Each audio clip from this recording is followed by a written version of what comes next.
গত ক্লাসে আমরা 14 অধ্যায় 20 নম্বর শ্লোক অব্দি আলোচনা করেছিলাম। গুণত্রয় বিভাগ।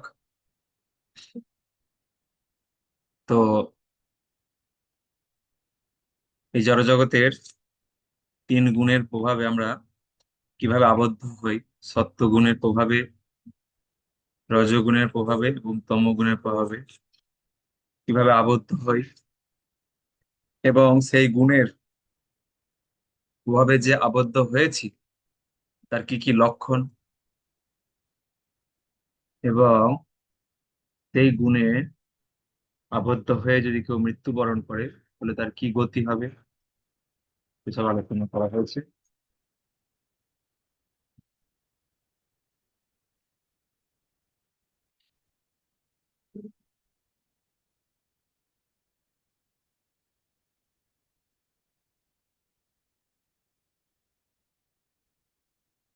এবং ভগবান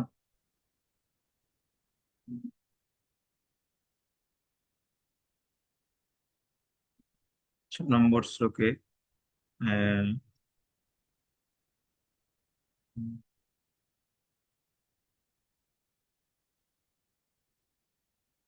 2 নম্বর শ্লোকে বলেছিলেন যে এই জ্ঞানকে আশ্রয় করলে আর তাকে এই বন্ধনে আবদ্ধ হতে হয় না।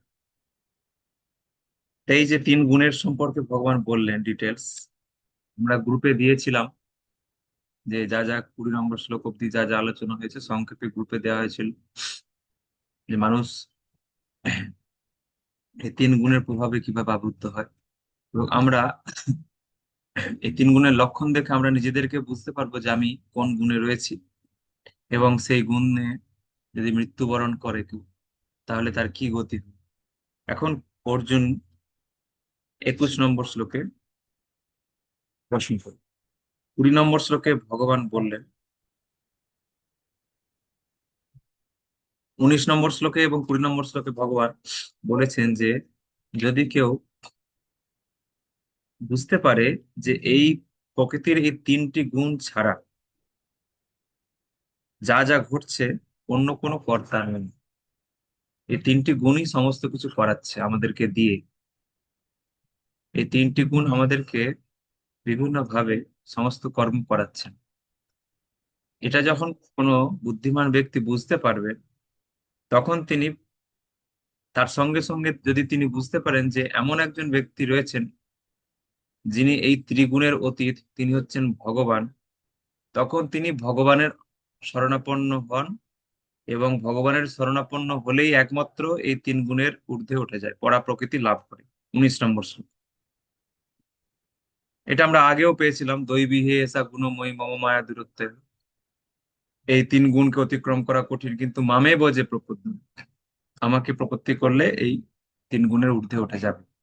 তো 19 নম্বরেও ভগবান বললেন যে পরমেশ্বর ভগবান হচ্ছেন সেই গুণের অতীত, এটা যখন কেউ বুঝতে পারে তখন তিনি আমার পরা প্রকৃতি লাভ করেন, মামে বজে প্রপদ্যন্ত। তো অর্জুন সেই জন্য 21 নম্বর শ্লোকে আবার প্রশ্ন করছেন যে এই 3 গুণের ঊর্ধ্বে কিভাবে উঠা যাবে। পরমেশ্বর ভগবান বলে দিলেন যে যদি কেউ বুঝতে পারে যে আমি হচ্ছে, এই 3 গুণ হচ্ছে সমস্ত কর্মের কর্তা, তাহলে তিনি আমার চরণে আত্মসমর্পণ করবেন এবং গুণের ঊর্ধ্বে উঠবেন। যদিও ভগবান বলে দিয়েছেন, তারপরেও অর্জুন প্রশ্ন করছেন যে কি পদ্ধতি আছে সেটার জন্য, কি পদ্ধতিতে আমি বুঝতে পারবো এগুলো, সেটা বলছেন 21 নম্বরে। অনেকগুলো প্রশ্ন করেছেন 21 নম্বরে, আর জিজ্ঞেস করেছেন যারা এই 3 গুণের ঊর্ধ্বে চলে যায় তাদের কিরকম লক্ষণ, মানে যারা এই 3 গুণের ঊর্ধ্বে থাকে, সত্য রজ তম 3 গুণের ঊর্ধ্বে থাকে, তাদের আচরণ কেমন, তাদের লক্ষণ কেমন, এইগুলো অর্জুন প্রশ্ন করেছে। আপনাদের মনে আছে কিনা 2য় অধ্যায়ের শেষের দিকে অর্জুন প্রশ্ন করেছিলেন, কারণ 2য় অধ্যায়টা পুরোটাই গীতা, আবার 18 অধ্যায়টা পুরোটাই গীতা। 2য় অধ্যায়ে অর্জুন প্রশ্ন করেছিলেন যে স্থিতপ্রজ্ঞ ব্যক্তিদের লক্ষণ কি, স্থিতপ্রজ্ঞ ব্যক্তিরা কিভাবে কথা বলেন, কিভাবে বসেন, কিভাবে ইন্দ্রিয় সংযম করেন, কিভাবে বিচরণ করেন। যেমন বলেছিলেন ঠিক একই রকম সে একই প্রশ্ন আবার করছেন যে তিন গুণের ঊর্ধ্বে যিনি গেছেন তার আচরণ কেমন, তার লক্ষণ কি কি। তিন গুণের ঊর্ধ্বে আর স্থিতপ্রজ্ঞ একই কথা। তখন যেহেতু ভগবান বলেছিলেন যার বুদ্ধি স্থির হয়েছে, দ্বিতীয় অধ্যায়ে ভগবান বলেছিলেন যার বুদ্ধি স্থির হয়েছে তার এই এই এই জিনিসগুলো তার মধ্যে আছে, পরিলক্ষিত। তখন অর্জুন প্রশ্ন করেছিলেন বুদ্ধি স্থির মানে স্থিতপ্রজ্ঞ। তাই এইখানে ভগবান যেহেতু গুণের কথা বললেন, যিনি এই গুণের তিন গুণের ঊর্ধ্বে অতিক্রম করেন, তিনি অমৃত ভোগ করেন, সেই জন্য অর্জুন আবার গুণের ব্যাপারে প্রশ্ন করছে যে তিন গুণের অতীত হলে তার লক্ষণ কি। তো উত্তরটা একই হবে, কারণ স্থিতপ্রজ্ঞ আর ত্রিগুণাতীত একই কথা। সেই জন্য ভগবান অর্জুনকে একই রকমের উত্তর দেবেন। 21 নম্বর শ্লোক। অর্জুন উবাচ কৈলিঙ্গৈস্ত্রীन् গুণানেতাन् অতীতো ভবতি প্রভো কিম আচারः কথং চৈতাং স্ত্রীन् গুণানতি বর্ততে। সুদেবী লীলারানী দেবী দাসী। আচ্ছা, সুদেবী লীলারানী দেবী দাসী মাতাজি, আপনাকে একটা কথা বলার আছে, আপনি আনমিউট করুন। হ্যাঁ, আপনি যে শ্লোকগুলো আপনি যে শ্লোকগুলো পাঠাচ্ছেন, শ্লোকগুলো ভিডিওগুলো বড় হয়ে যাচ্ছে। শ্লোকে কোনো মঙ্গলাচরণ করার দরকার নেই, আপনি জাস্ট আপনার নাম বলতে পারেন, ঠিক আছে, শ্লোক নাম্বারটা বলবেন, আর সকলকে প্রণাম জানালেন, ব্যাস, তারপরে শ্লোক বলা শুরু করবেন। শ্লোক বলার সময় একদম মঙ্গলাচরণ করবেন না, কারণ ভিডিওগুলো বড় হয়ে যাচ্ছে, বুঝতে পারছেন। ভিডিওগুলো বড় হয়ে যাওয়ার ফলে আমার ফোনে বেশি জায়গা খাচ্ছে, সেই জন্য শ্লোকে একদম মঙ্গলাচরণ ছোট ছোট করে ছেড়ে দিবেন, ঠিক আছে। আচ্ছা, অনুবাদটা পড়ুন, হরে কৃষ্ণ।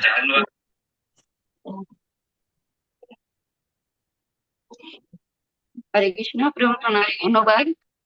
অর্জুন জিজ্ঞাসা করলেন, হে প্রভু, যিনি এই তিন গুণের অতীত, তিনি কি কি লক্ষণ দ্বারা জ্ঞাত হন, তার আচরণ কি রকম, আর তিনি কেমন ভাবে এই তিনটি গুণ অতিক্রম করেন?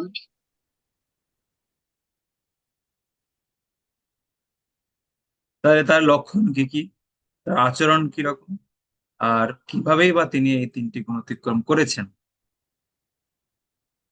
ভগবান উত্তর দিচ্ছেন। শ্রী ভগবান উবাচ প্রকাশং চ প্রবৃত্তিং চ মোহম এব চ পাণ্ডব পাণ্ডব ন দেষ্টি সংপ্রবৃত্তানি ন নিবৃত্তানি কাঙ্ক্ষতি উদাসীন বদাসীন গুণৈর্যো ন বিচাল্যতে গুণা বর্তন্ত ইত্যেবং যোহ বতিষ্ঠতি নেঙ্গতে সম দুঃখ সুখ স্বস্থ সমলোষ্টাস্ম কাঞ্চনঃ তুল্য প্রিয়া প্রিয় ধীর তুল্য নিন্দাত্ম সংস্তুতি মান অপমানয়স্তুল্য স্তুল্য মিত্রারিপক্ষয় সর্বারম্ভ পরিত্যাগী গুণাতীতঃ স উচ্যতে। দীপক সময় বাবু করুন।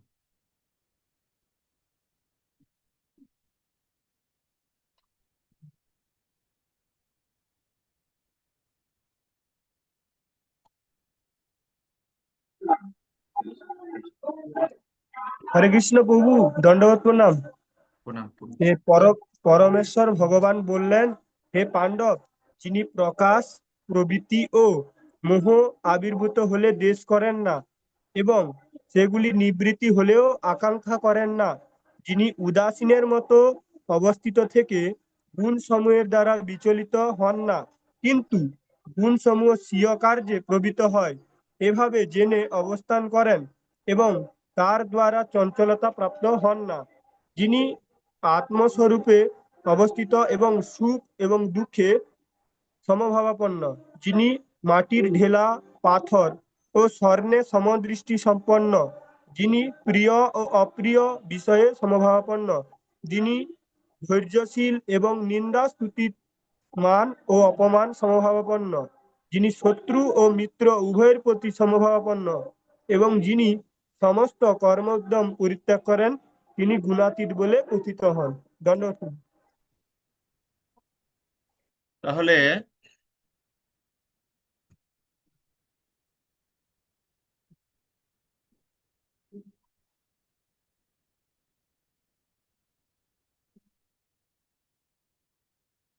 অর্জুন প্রশ্ন করেছিলেন যে গুণাতীত ব্যক্তির লক্ষণ কি, আচরণ কি, আর কিভাবে গুণাতীত স্তরে তিনি যান। তিনটে প্রশ্ন। তো লক্ষণ মানে কি আর আচরণ মানে কি বলুন তো? লক্ষণ আর আচরণের মধ্যে পার্থক্য কি?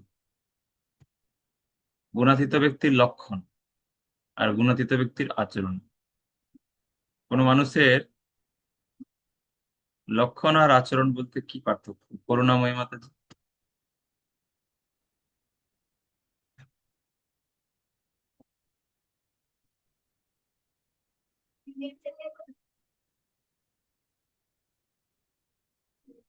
করুণাময়ী রোহিণী মাতাজি আনমিউট করুন। হ্যাঁ। কোন? হরে কৃষ্ণ, হরে কৃষ্ণ, প্রণাম। লক্ষণ আর আচরণের পার্থক্য কি? লক্ষণ আর আচরণ। আচরণ সেটা আমরা আমাদের ব্যবহার এবং সবকিছু চলা এবং বলার উপরে সেটা আমরা আচরণ বলি। হুম। আর লক্ষণ বলতে আমি কোনো জিনিস যে করছি সেটা আমার কতটা ভালো হচ্ছে বা খারাপ হচ্ছে, সেটা হচ্ছে একটা লক্ষণের উপর পড়ছে। আচ্ছা, যেমন ধরুন একটু ভালোভাবে বোঝান।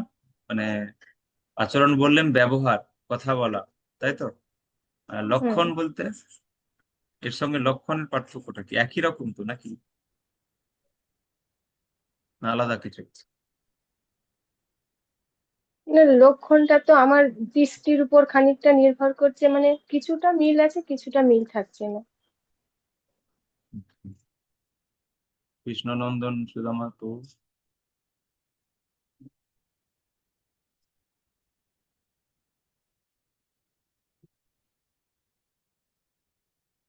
আনমিউট করুন। হ্যাঁ, কৃষ্ণ প্রভু ধন্যবাদ, প্রণাম। না। আচ্ছা, আপনার পরীক্ষা হয়েছে? হ্যাঁ পরীক্ষা দিয়েছিলেন তো? ঠিক আছে। হ্যাঁ, কৃষ্ণ। লক্ষণ বলতে কি? আচরণ না হয় বুঝলাম, যে আচার ব্যবহার, কথা বলা, এইসব ভঙ্গিমা। লক্ষণ মানে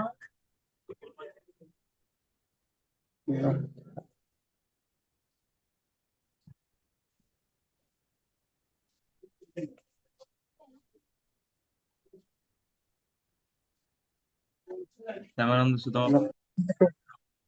প্রণাম। লক্ষণ বলতে চিহ্ন, যেমন কোন ভক্তের লক্ষণ আমরা বুঝতে পারবো কিভাবে, তার ভক্তের ড্রেস দেখে বা ভক্তের কিরকম ভাবে তার অবস্থান করছেন সেটা দেখে চিহ্ন সমূহ দর্শন। এটা আচরণই তো হলো, কিরকম পোশাক ব্যবহার করেন, আচরণে পড়ে গেল, তাই না? তো লক্ষণটা ঠিক কিরকম? ধরুন কারো জ্বর হয়েছে, তো জ্বরের লক্ষণ আর জ্বরের আচরণ পার্থক্যটা কি? জ্বরের লক্ষণ উত্তাপ দেখা দেবে, কাঁপুনি হবে। হুম। আচরণ আচরণের মধ্যে তার কষ্ট হবে, তার স্বাভাবিক অবস্থা তার থাকবে না। বেশি চলাফেরা করবে না, এক জায়গায় বসে থাকতে চাইবে, হুম, শুয়ে পড়তে চাইবে, তাই তো? তাহলে কোনটা আভ্যন্তরীণ আর কোনটা বাহ্যিক? লক্ষণটা বাহ্যিক না আভ্যন্তরীণ, আর আচরণটা বাহ্যিক না আভ্যন্তরীণ? লক্ষণটা বাহ্যিক, আচরণটা আভ্যন্তরীণ। আচরণটা আভ্যন্তরীণ, লক্ষণটা বাহ্যিক। প্রসন্ন আত্মা প্রভু। হরে কৃষ্ণ, প্রণাম প্রভু। লক্ষণ বলতে তার মধ্যে গুণটা কি আছে বোঝা যাচ্ছে। যেমন কোনো দেখা যাবে কোনো হয়তো ব্যক্তির সে উদার প্রকৃতির, তাকে দেখে বোঝা যাচ্ছে সে আনমনা ভাবে আছে, সেটা তার লক্ষণ। আর সে ব্যবহারটা, আচরণটা যে ব্যবহার, সে কার প্রতি কি ব্যবহারটা করছে, কার তার সঙ্গে কিভাবে তার মেলামেশা মানে করছে। তার মানে কোনটা ভিতরের বিষয় আর কোনটা বাহ্যিক বিষয়? লক্ষণটা হচ্ছে তার গুণ, তার লক্ষণটা হচ্ছে বাহ্যিক, ভিতর আভ্যন্তরীণ। আচরণটা বাহ্যিক। এটাই জানতে চাইছিলাম। লক্ষণ মানে সেটা আভ্যন্তরীণ, ইন্টারনাল বিষয়, ভেতর ভেতর থেকে ফুটে উঠবে। আর আচরণটা বাহ্যিক, বাইরে সে কি কথা বলছে, কিভাবে আচরণ করছে এটা। এখানে ভগবান অর্জুনের দুটো প্রশ্নের উত্তরই দিয়েছেন, লক্ষণ আর আচরণ, আভ্যন্তরীণ এবং বাহ্যিক, দুটোই তিনি বলেছেন। এই 22 থেকে 25-এ এই প্রথম দুটো প্রশ্নের উত্তর দিলেন, যে কি কি লক্ষণ দেখা যায় ভেতরে আর বাইরের আচরণটা কিরকম হয়। দুটো প্রশ্নের উত্তর দিয়েছেন 22-এ আর 25-এ। 3 নম্বর প্রশ্ন যেটা করেছেন অর্জুন, যে কিভাবে তিনি এই 3 গুণ থেকে উত্তীর্ণ হন, সেটা 26 নম্বরে সেই উত্তরটা ভগবান দেবেন, 26-এ। তো এখানে কি উত্তর দিলেন, যে প্রকাশ, প্রবৃত্তি ও মোহ আবির্ভূত হলে দেশ করেন না। আচ্ছা, প্রকাশটা কোন গুণের ছিল, প্রবৃত্তিটা কোন গুণের ছিল, আর মোহটা কোন গুণের ছিল, কেউ বলতে পারবেন? এই তিনটে, প্রকাশ, প্রবৃত্তি আর মোহ, এই তিনটে জিনিস কোন গুণ থেকে আসে? কৃষ্ণ প্রীতিময়ী দেবীদাসী মাতাজি, আনমিউট করুন।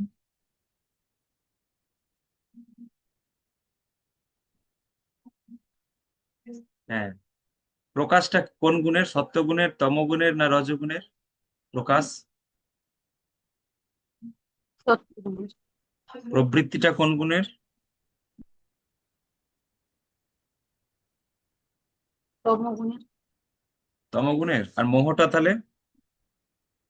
মোহটা তমগুণের, আর হুম, প্রবৃত্তিটা হচ্ছে আপনার এ গুণের। সত্য আর তম বাদ দিয়ে যেটা থাকলে সেটা কি, রজগুণ। তাহলে এই 3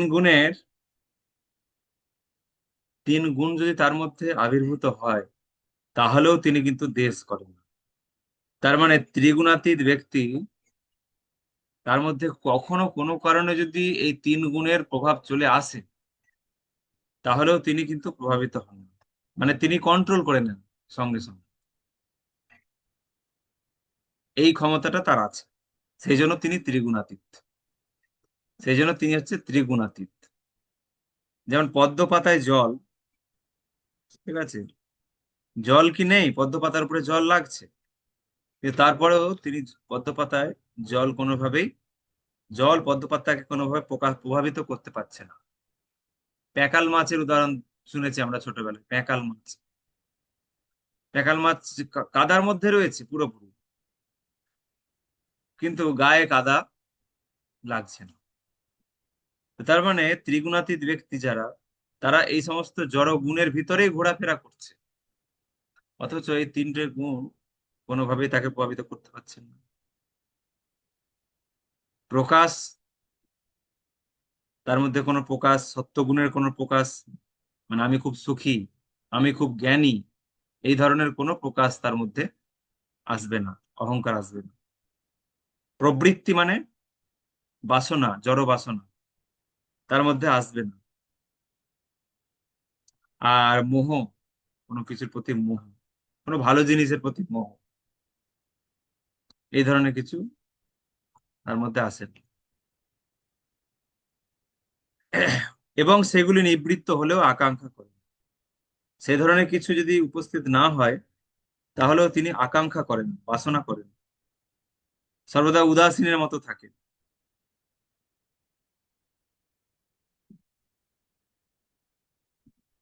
তাহলে কোনো চঞ্চলতা প্রাপ্ত হন না। এগুলো যিনি আত্মস্বরূপে অবস্থিত এবং সুখে ও দুঃখে সমভাবাপন্ন।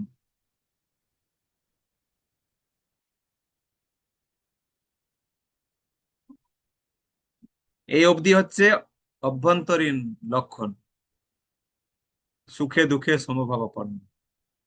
এই পর্যন্ত ভগবান অর্জুনের প্রথম প্রশ্নের উত্তর দিলেন, যে লক্ষণ কি কি। কি কি লক্ষণ?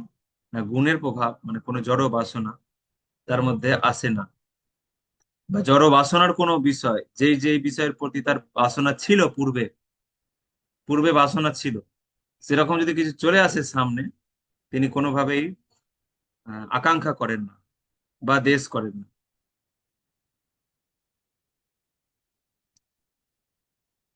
মোহগ্রস্ত হন না এবং সাত্ত্বিক গুণের কোনো সূক্ষ্ম অহংকার তার মধ্যে আসে না, নিজেকে খুব সুখী মনে করেন না। আর কি না, সুখে দুঃখে সম্পূর্ণরূপে স্থির থাকেন। সুখ এলে প্রভাবিত হন না, আর দুঃখ এলেও তিনি বিচলিত হন না। এটা আমরা দ্বিতীয় অধ্যায়ে দেখেছি। আবার 12 অধ্যায়ে দেখেছি। দ্বিতীয় অধ্যায়ে দেখেছি সুখে দুঃখে সমকৃত বা লাভা লাভ জয়া জয়। আবার 12 অধ্যায়ে দেখেছি সম দুঃখ সুখ ক্ষমি সন্তুষ্ট যেন কেনচিত অনিকেত স্থিরমতির ভক্তিমান মে প্রিয় নর। সুখে দুঃখে একই রকম থাকে, কোন রকম চঞ্চল হন না।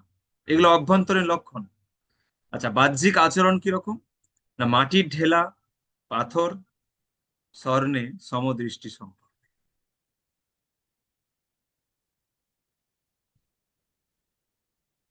মাটির ঢেলা, মাটির ঢেলা sorry,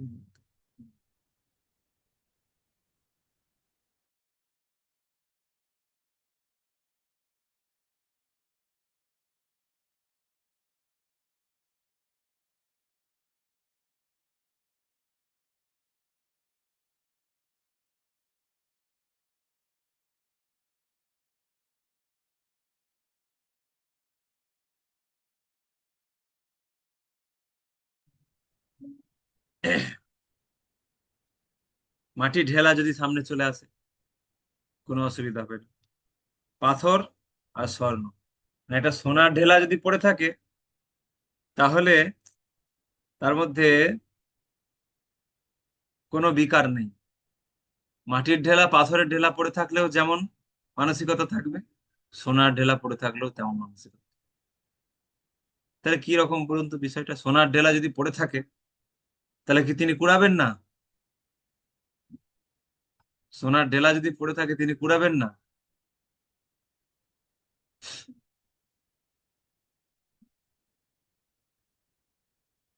মাটির ঢেলা পাথরের ঢেলা,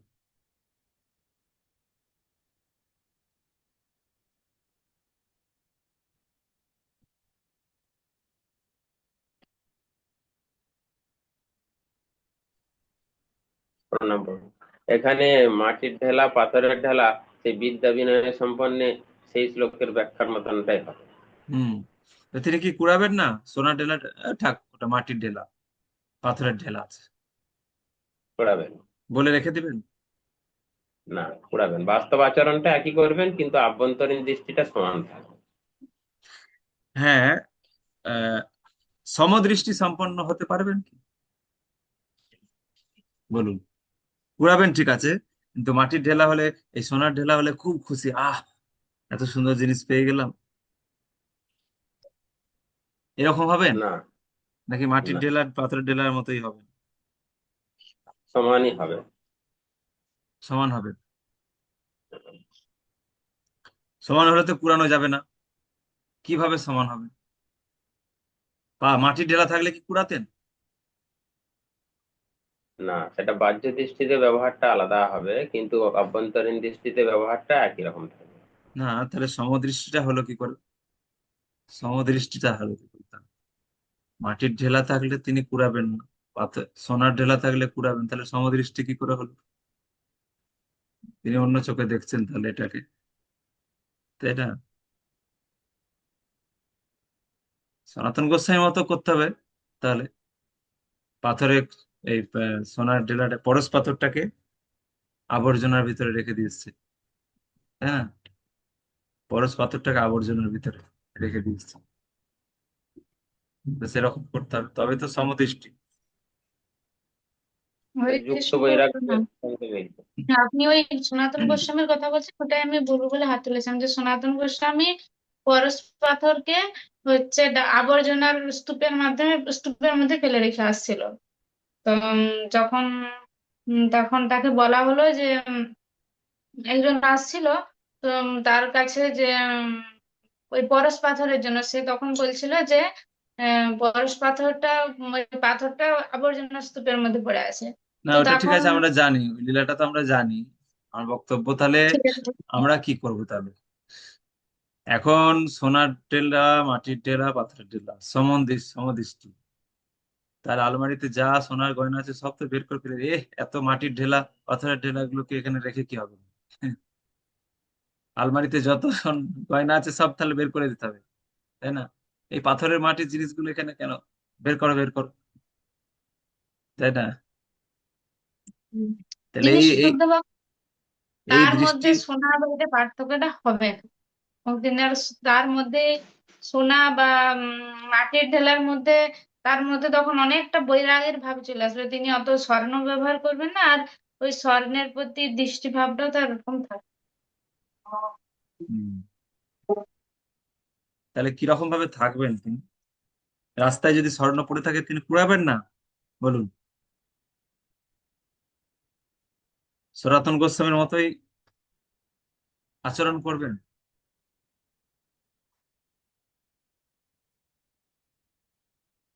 আপনাকে বর্তমান সময়ের পরিপ্রেক্ষিতে বলতে হবে।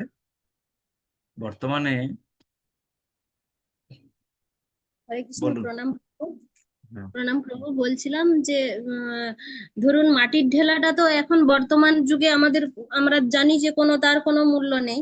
সেক্ষেত্রে সোনার ঢেলাটা আমি হয়তো কুড়াবো, কুড়ালেও আমার মতে বলে যে সেটাকে আমি আমার নিজের ভোগের জন্য কাজে না লাগিয়ে কোনো ভগবানের সেবায় বা কোনো সেবা কাজে আমি দান করে দিতে পারি। সেক্ষেত্রে আমার সেটা মোহবশত থাকবে না, কারণ আমি যদি ওটা আমার মানে ব্যক্তিগত উদ্দেশ্যে বা ব্যক্তিগত কামনা বাসনা চরিতার্থ করার জন্য করি, সেটা মনে হচ্ছে যে আমার মানে সেটাতে লোভ প্রকাশ পাবে। কিন্তু আমি যদি কোনো কিছু সেবায় দান করে দিই, সেটা সেক্ষেত্রে হয়তো আর মাটির ঢেলা, পাথরের ঢেলাগুলো?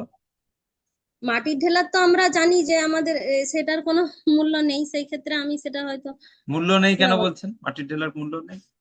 56 ভোগ লাগানোর সময় সব হ্যাঁ, মাটির। সেই রকম কাজে তো অবশ্যই আমি তাহলে সেটাও ব্যবহার করতে পারি, সেটা সেই রকম কাজে ব্যবহার হয়। তার মানে সমদৃষ্টিটা তাহলে কোথায় হলো? সমদৃষ্টিটা হচ্ছে এই, যে প্রত্যেকটা জিনিসকে ভগবানের সেবায় ব্যবহার করার মানসিকতা যদি কেউ তৈরি করতে পারে, তাহলে একমাত্র সমদৃষ্টি আসবে। তাহলে সমদৃষ্টি আসবে। সোনার সোনার জিনিস দেখতে পেলে সে হয়তো খুশি হবে, কিন্তু সেটা কার জন্য খুশি হবে? ভগবানের জন্য। যে বাহ, এটা দিয়ে একটু ভগবানের কিছু সেবা করে দেয়, বা ভগবানের কিছু গয়না বানানো যায়, বা ভগবানের মন্দিরটা পাঁচির দেওয়া হচ্ছে না, এবার লাখখানেক টাকা পাওয়া পাওয়া যাবে, পাঁচির দেওয়া যাবে, যাও একটা ভগবানের সেবায় কাজে লাগানো যাবে। এই ভেবে যদি সে খুশি হয়, সেটাও সমদৃষ্টি সম্পন্ন। কেন? কারণ সে ভগবানের কথা ভেবে এটা সে ভগবানের সেবাতেই লাগাতে চাইছে। এই জায়গায় সমদৃষ্টি সম্পন্ন। বর্তমানে আমরা যা কিছু, বর্তমানে আমরা কিভাবে সমদৃষ্টি সম্পন্ন হতে পারবো? বর্তমানে আমরা সমদৃষ্টি সম্পন্ন হতে পারবো একটাই কথা ভেবে, যা কিছু আমরা পাবো সবকিছু ভগবানের সেবায় লাগানো যদি অভ্যাস করতে পারি, তাহলেই একমাত্র সমদৃষ্টি হওয়া সম্ভব। নচেত কিন্তু সম্ভব নয়। নচেত কোনোভাবেই আমরা প্রতিটা বিষয় বা প্রতিটা জিনিস বা প্রত্যেকের প্রতি সমদৃষ্টি সম্পন্ন হতে পারবো না। একমাত্র সম্ভব যদি সবকিছুকে ভগবানের সেবায় কিভাবে লাগানো যায়, এই কথা চিন্তা করতে হবে। তো মাটির ঢেলা, পাথরের ঢেলা যদি ভগবানের সেবায় লাগানোর মতো হয় সেই মুহূর্তে, তাহলে ভগবানের সেবায় লাগানো হবে, অসুবিধা নেই। পাথরও তো লাগছে, ভগবানের মন্দির টাইলস বসাতে লাগছে, পাথর লাগছে, সোনাও লাগছে, ভগবানের গয়না হচ্ছে কত। তো সমদৃষ্টি বলতে বর্তমান সময়ে ভক্তিযোগের ক্ষেত্রে আমরা যদি এই সমদৃষ্টি নিয়ে আসতে চাই, তাহলে আমাদেরকে আহ, সবকিছু ভগবানের সেবায় লাগাতে অভ্যাস করতে হবে। তাহলে মোহ চলে চলে যাবে। আগে মোহটা যাবে, তারপরে জড় বাসনা যাবে, এইভাবে। এবং সত্ত্বগুণের যে অহংকার, এই সুখী মনে করা নিজেকে, সেটাও চলে যাবে। এই হচ্ছে বিষয়। এটা বাহ্যিক আচরণ, একই রকম ব্যবহার করবেন তিনি, মানে তার মনোভাবটা একই রকম থাকবে। সেইভাবে তিনি ব্যবহার করবেন। তার ব্যবহারটা কিরকম? একই ব্যবহার বলতে সমদৃষ্টি সম্পন্ন বলতে তার বাহ্যিক আচরণটা একই রকম হবে, অর্থাৎ সবকিছুকে তিনি ভগবানের সেবায় লাগানোর চেষ্টা করেন, এটাই বাহ্যিক আচরণ। মানে অপমানে সমভাবাপন্ন, কেউ সম্মান দিলে তিনি আনন্দিত হবেন না, আর অপমান করলে তিনি দুঃখ পাবেন না, এটাও আভ্যন্তরীণ। ধৈর্যশীল, নিন্দা স্তুতি মানে অপমানের সমভাবাপন্ন, এটা আর আভ্যন্তরীণ। যিনি শত্রু ও মিত্র উভয়ের প্রতি সমভাব সম্পন্ন, যিনি শত্রু ও মিত্র উভয়ের প্রতি সমভাব ভাবাপন্ন, শত্রুর সঙ্গে খারাপ আচরণ করেন না, বাহ্যিক, এটা বাহ্যিক আচরণ। আর বন্ধুর সঙ্গে খুব আসক্ত হয়ে পড়েন না। সমস্ত কর্ম উদ্যম পরিত্যাগী, যিনি সমস্ত কর্ম উদ্যম পরিত্যাগী তিনি গুণাতীত বলে কথিত। আচ্ছা, লাস্টেরটা আমাকে একটু বুঝিয়ে দেন তো। যিনি সমস্ত কর্ম উদ্যম পরিত্যাগী মানে ত্রিগুণের ঊর্ধ্বে উঠতে গেলে সমস্ত কর্ম ছেড়ে দিতে হবে নাকি? কোনো উদ্যম থাকা যাবে না, কর্ম করার কোনো উদ্যমই থাকা যাবে না, তাহলে তো জড় পদার্থ হয়ে যেতে হবে, একদম জড় পদার্থ, তবেই ত্রিগুণাতীত। শ্যামানন্দ শুধু প্রণাম প্রভু। এখানে কর্মোদ্যম ত্যাগ বলতে নিজের জন্য কোনো কর্ম করা যাবে না বা নিজের জন্য কোনো কিছু প্রচেষ্টা থাকবে না, সমস্ত কিছু প্রচেষ্টা ভগবানের জন্য হবে, সেই উদ্দেশ্যে বলা হয়েছে। সম্পূর্ণ ভগবানের উদ্দেশ্যে কর্ম করতে হবে, উদ্যোগ থাকবে ভগবানের জন্য, নিজের জন্য কোনো উদ্যোগ থাকবে না, এইটাই, নাহলে জড় পদার্থ হয়ে। ত্রিগুণাতীত মানে কিন্তু ত্রিগুণাতীত মানে কিন্তু জড় পদার্থ নয়। ত্রিগুণাতীত মানে সম্পূর্ণ ভগবানের উৎসর্গীকৃত প্রাণ। সম্পূর্ণ ভগবানের উৎসর্গীকৃত না হলে, সবকিছু ভগবানের সেবায় ব্যবহার না করলে, সমস্ত কর্ম ভগবানের উদ্দেশ্যে অভ্যাস না করলে সে কখনোই ত্রিগুণের ঊর্ধ্বে উঠতে পারবে না। এটা হচ্ছে বিষয়। প্রসন্ন আত্মা প্রভু। হ্যাঁ প্রভু, ওটাই বলছিলাম যে জড়জগৎ যে কোনো বিষয়ের প্রতি তার কোনো উদ্যম থাকবে না, যেমন আত্মেন্দ্রিয় প্রীতিবাঞ্ছা তার একই কাম, হুম। কৃষ্ণেন্দ্রিয় প্রীতিবাঞ্ছা ধরে প্রেম নাম। মানে সমস্ত কর্মটা হয় ভগবানের উদ্দেশ্যে। এইভাবেই সে ত্রিগুণের ঊর্ধ্বে, ত্রিগুণাতীত। ত্রিগুণাতীত যিনি তার এরকমই আচরণ থাকবে, নিজের জন্য সে কোনো কর্ম করবে না, এই হচ্ছে আচরণ। এবার কিভাবে তিনি ত্রিগুণাতীত স্তরে উঠবেন? ২৬ নম্বর শ্লোক। মাং চ যো ব্যভিচারেণ ভক্তি যোগেন সেবতে সগুণান সমতি তৈতান ব্রহ্ম ভূয়ায় কল্পতে। যিনি ঐকান্তিক ভক্তিযোগ সহকারে আমার সেবা করেন, তিনি প্রকৃতির সমস্ত গুণকে অতিক্রম করে ব্রহ্মভূত স্তরে উন্নীত হন। এই দেখুন কিভাবে এই স্তরে যাওয়া যাবে, ৩ গুণের ঊর্ধ্বে ঐকান্তিক ভক্তি সহকারে আমার সেবা করলে তবেই যাবে। তার মানে ভক্তিযোগ এখানে ভগবান প্রমাণ করলেন। দেখুন, যারা জ্ঞানী, যারা যোগী, তাদেরকেও ভগবান বলছেন ভক্তিযোগ সহকারে আমার সেবা করতে হবে, তবে ৩ গুণের ঊর্ধ্বে উঠবে। জ্ঞানীরা জ্ঞান অনুশীলন করে করে ৩ গুণের ঊর্ধ্বে উঠতে পারবে না। জ্ঞানীরা জ্ঞান চর্চার মাধ্যমে তারা ব্রহ্মে যেতে চায়, তো তাদের গন্তব্যস্থল হচ্ছে তারা ব্রহ্মজ্যোতিতে যেতে চায়, তার জন্য তারা জ্ঞান অনুশীলন করছে। কিন্তু ভগবান বলছে জ্ঞান অনুশীলন করে আগে তাকে ৩ গুণের ঊর্ধ্বে যেতে হবে, এটা হচ্ছে ব্রহ্মভূত স্তর। আগে ৩ গুণের ঊর্ধ্বে উঠতে হবে, তারপরে সে চিন্ময় জগতে প্রবেশ করতে পারবে। ব্রহ্মজ্যোতিটা তো চিন্ময় জগতেই পড়ে, কিন্তু তাকে আগে ৩ গুণের ঊর্ধ্বে যেতে হবে। মানে ৩ গুণের ঊর্ধ্বে মানে এ হচ্ছে ত্রিগুণাতীত স্তর, যেটাকে ভগবান এখানে নাম দিলেন ব্রহ্মভূত স্তর। ব্রহ্মভূত প্রসন্নাত্মা ন শোচতি ন কাঙ্ক্ষতি পড়েছিলেন আপনারা, আবার একই জিনিস ভগবান বলছেন। ব্রহ্মভূত স্তর, ত্রিগুণাতীত স্তর একই কথা। তো এই স্তরে যেতে গেলে জ্ঞানী হোক বা যোগী হোক, যারা যোগী অষ্টাঙ্গ যোগ অনুসরণ করছে, তারাও যদি তাদেরকেও চিন্ময় জগতে যেতে গেলে আগে বা তাদের উদ্দেশ্য হচ্ছে পরমাত্মাকে দর্শন করতে চায়, তারা হৃদয়ে পরমাত্মাকে দর্শন করাটাই তাদের উদ্দেশ্য। তো সেই যোগীরা যদি ভগবানকে পরমাত্মাকে দর্শন করতে চায়, তাহলেও তাকে আগে ত্রিগুণাতীত স্তরে উঠতে হবে। ত্রিগুণাতীত স্তরটা হচ্ছে, মানে কি বলবো, আহ ধরুন কেউ যদি আহ উচ্চ মাধ্যমিক পড়তে চায়, বা সায়েন্স নিয়ে পড়তে চায়, আর্টস নিয়ে পড়তে চায়, তাহলে তাকে আগে মাধ্যমিক পাস করতেই হবে। মাধ্যমিক পাস করতে পারলে তবে কিন্তু সে আর্টসে পড়বে কিংবা সায়েন্সে পড়বে কিংবা কমার্সে পড়বে। ফার্স্ট তাকে মাধ্যমিক পাস করতেই হবে। সেরকম ত্রিগুণাতীত স্তরে 3 গুণের ঊর্ধ্বে ওঠাটা হচ্ছে মাধ্যমিক পরীক্ষার মতো। ঠিক আছে, মাধ্যমিক পরীক্ষার মতো। কেউ যদি বলে আমি ডাক্তার হব, মাধ্যমিক পাস করতে হবে আগে, তারপরে সে মেডিকেল টেডিকেল সেটা পড়ে, সায়েন্স নিয়ে পড়বে তারপরে মেডিকেল। কেউ যদি বলে আমি ইঞ্জিনিয়ার হব, আগে মাধ্যমিক পাস করতে হবে, সায়েন্স নিয়ে পড়তে হবে, তারপরে তাকে জয়েন্ট দিতে হবে, তারপরে সে ইঞ্জিনিয়ার হতে পারবে। মানে যে যে সেকশনে যেতে চাক না কেন তাকে মাধ্যমিক পাস করতে হবে।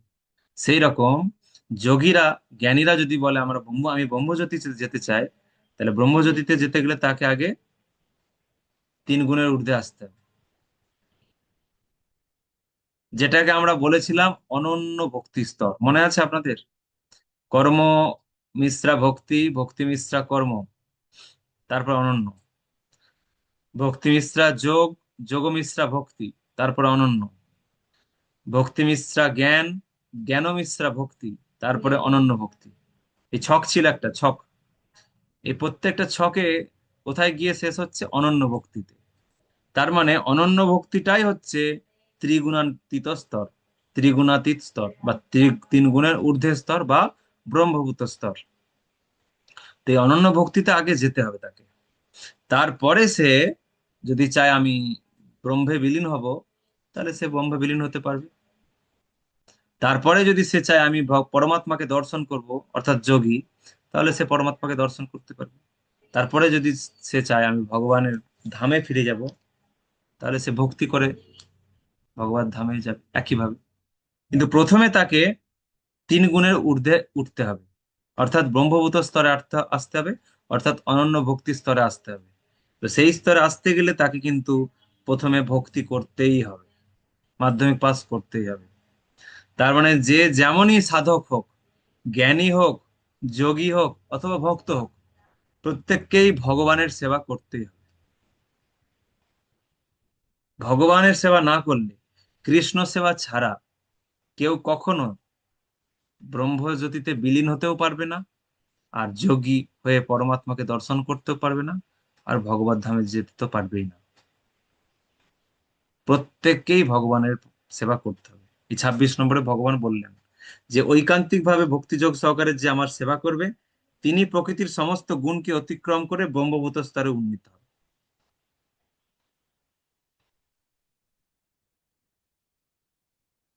আপনারা অষ্টাঙ্গ যোগের চ্যাপ্টার, যেটা হচ্ছে 6 অধ্যায়, 6 অধ্যায়ের শেষে দেখবেন ওখানেও 3 গুণের ঊর্ধ্বে ওঠার কথা বলা হয়েছে।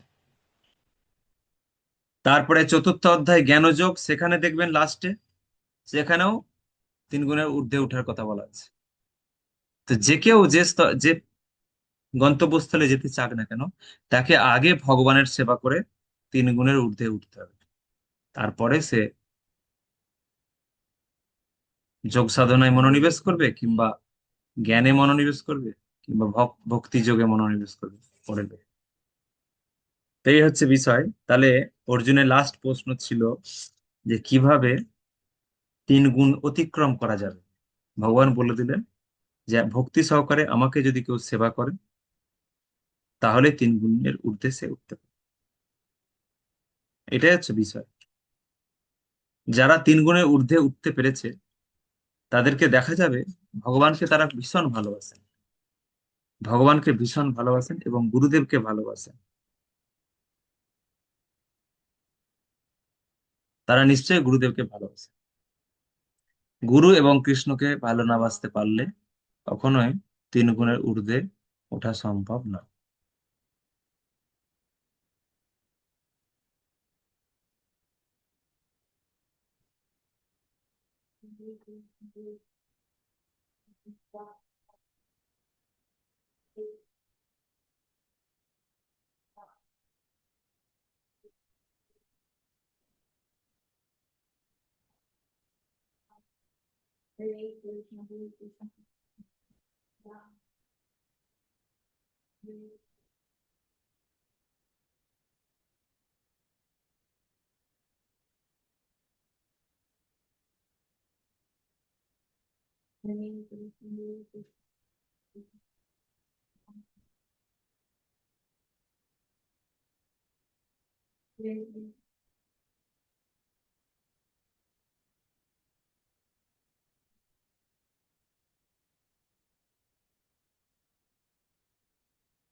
বাইশ নম্বর শ্লোকটা হচ্ছে ত্রিগুণাতীত ব্যক্তির লক্ষণ, সেটা আভ্যন্তরীণ লক্ষণ। আর 23 থেকে 25 ভগবান উত্তর দিচ্ছেন আচরণ। একসঙ্গে আছে আমাদের বইতে, 22 থেকে 25 একসঙ্গে রয়েছে। শুধু 22টা হচ্ছে আভ্যন্তরীণ লক্ষণ কি সেগুলোর উত্তর, 23 থেকে 25টা হচ্ছে বাহ্যিক আচরণের উত্তর। আর 26 নম্বর শ্লোকটা হচ্ছে ত্রিগুণাতীত হওয়ার সমাধান, কিভাবে ত্রিগুণাতীত হওয়া যায়।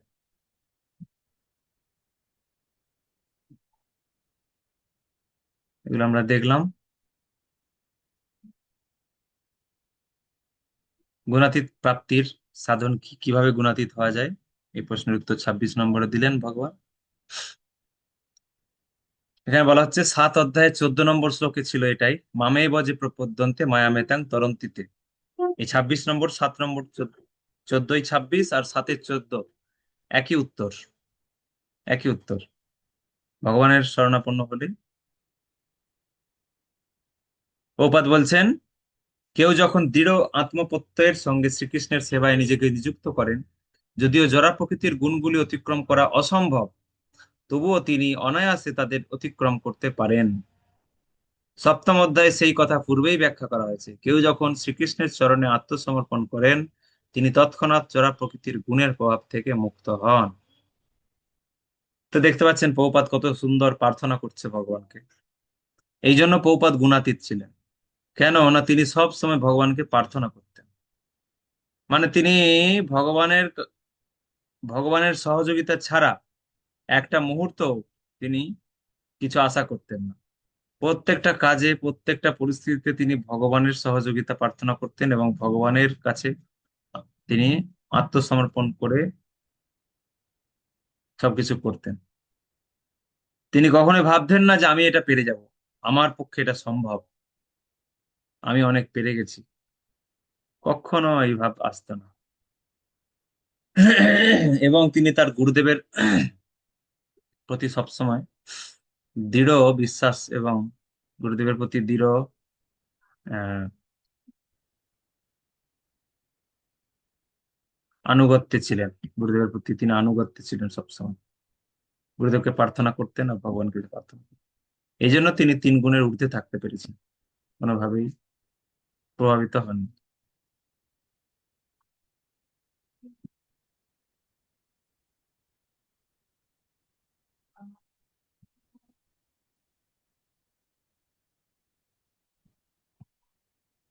নম্বর শ্লোক।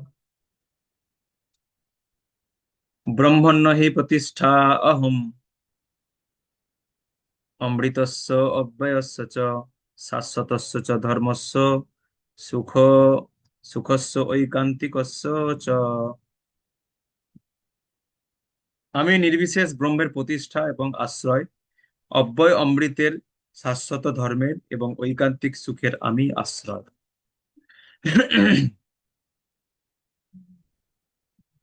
হুম, দেখুন, ভগবান বলে দিলেন যে আমি নির্বিশেষ ব্রহ্মের প্রতিষ্ঠা বা আশ্রয়।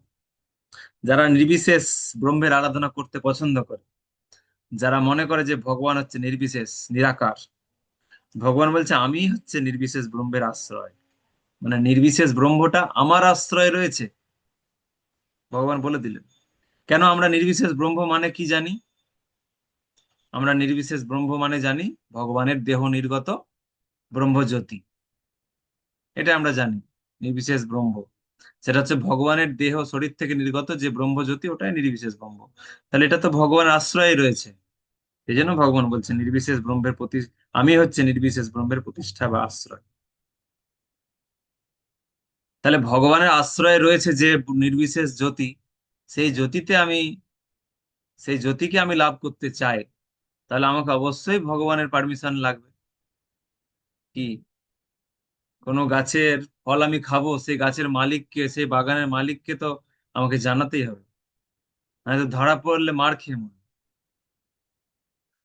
তাহলে কোনো বাগানের আম খেতে গেলে, কোনো বাগানের কিছু ফুল তুলতে গেলে সেই মালিকের পারমিশন লাগবে। আর নির্বিশেষ ব্রহ্মজ্যোতিটা হচ্ছে ভগবানের সম্পত্তি। কেউ হয়তো ভগবানকে স্বীকার করছে না, কিন্তু ভগবানের যে নিরাকার রূপ আছে সেই রূপটাকে সে মানছে। তাহলে সরাসরি ভগবানকে না মেনে কেউ যদি নিরাকার ব্রহ্মে যেতে চায়, কখনো যেতে পারবে না, কখনো যেতে পারবে না। ভগবান 26 নম্বরে বলে দিলেন যে 3 গুণের স্তর ঊর্ধ্বে তো তাকে উঠতেই হবে আগে। আর 3 গুণের ঊর্ধ্বে উঠতে গেলে তাকে ভক্তিযোগ করতে হবে। তাহলে ভক্তিযোগ করতে গেলে তো ভগবানকে মানতেই হবে, কারণ ভগবান ছাড়া ভক্তিযোগ হয় না। সুতরাং নির্বিশেষ ব্রহ্মজ্যোতিতে যারা যেতে চায়, সেই সমস্ত ব্যক্তিগুলোকেও ভগবানের নিরাকার ব্রহ্মজ্যোতিতে যেতে গেলে আগে তার মালিক সেই ভগবানের সেবা করতে হবে, সেই ভগবানকে ভক্তি করতে হবে, তবে তারা 3 গুণের ঊর্ধ্বে উঠবে। 3 গুণের ঊর্ধ্বে উঠতে পারলে তখন তারা নির্বিশেষ ব্রহ্মের দিকে অগ্রসর হতে পারবে। এই জন্য ভগবান বলে দিলেন যে আমি হচ্ছে নির্বিশেষ ব্রহ্মের প্রতিষ্ঠা বা আশ্রয়, অব্যয় অমৃতের শাশ্বত ধর্মের এবং ঐকান্তিক সুখের আমি আশ্রয়।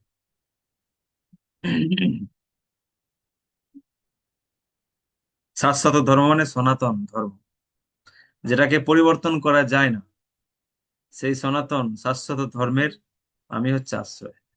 তো ভগবানই এই সব কিছুর আশ্রয় বলে দিলেন শেষ শ্লোকে।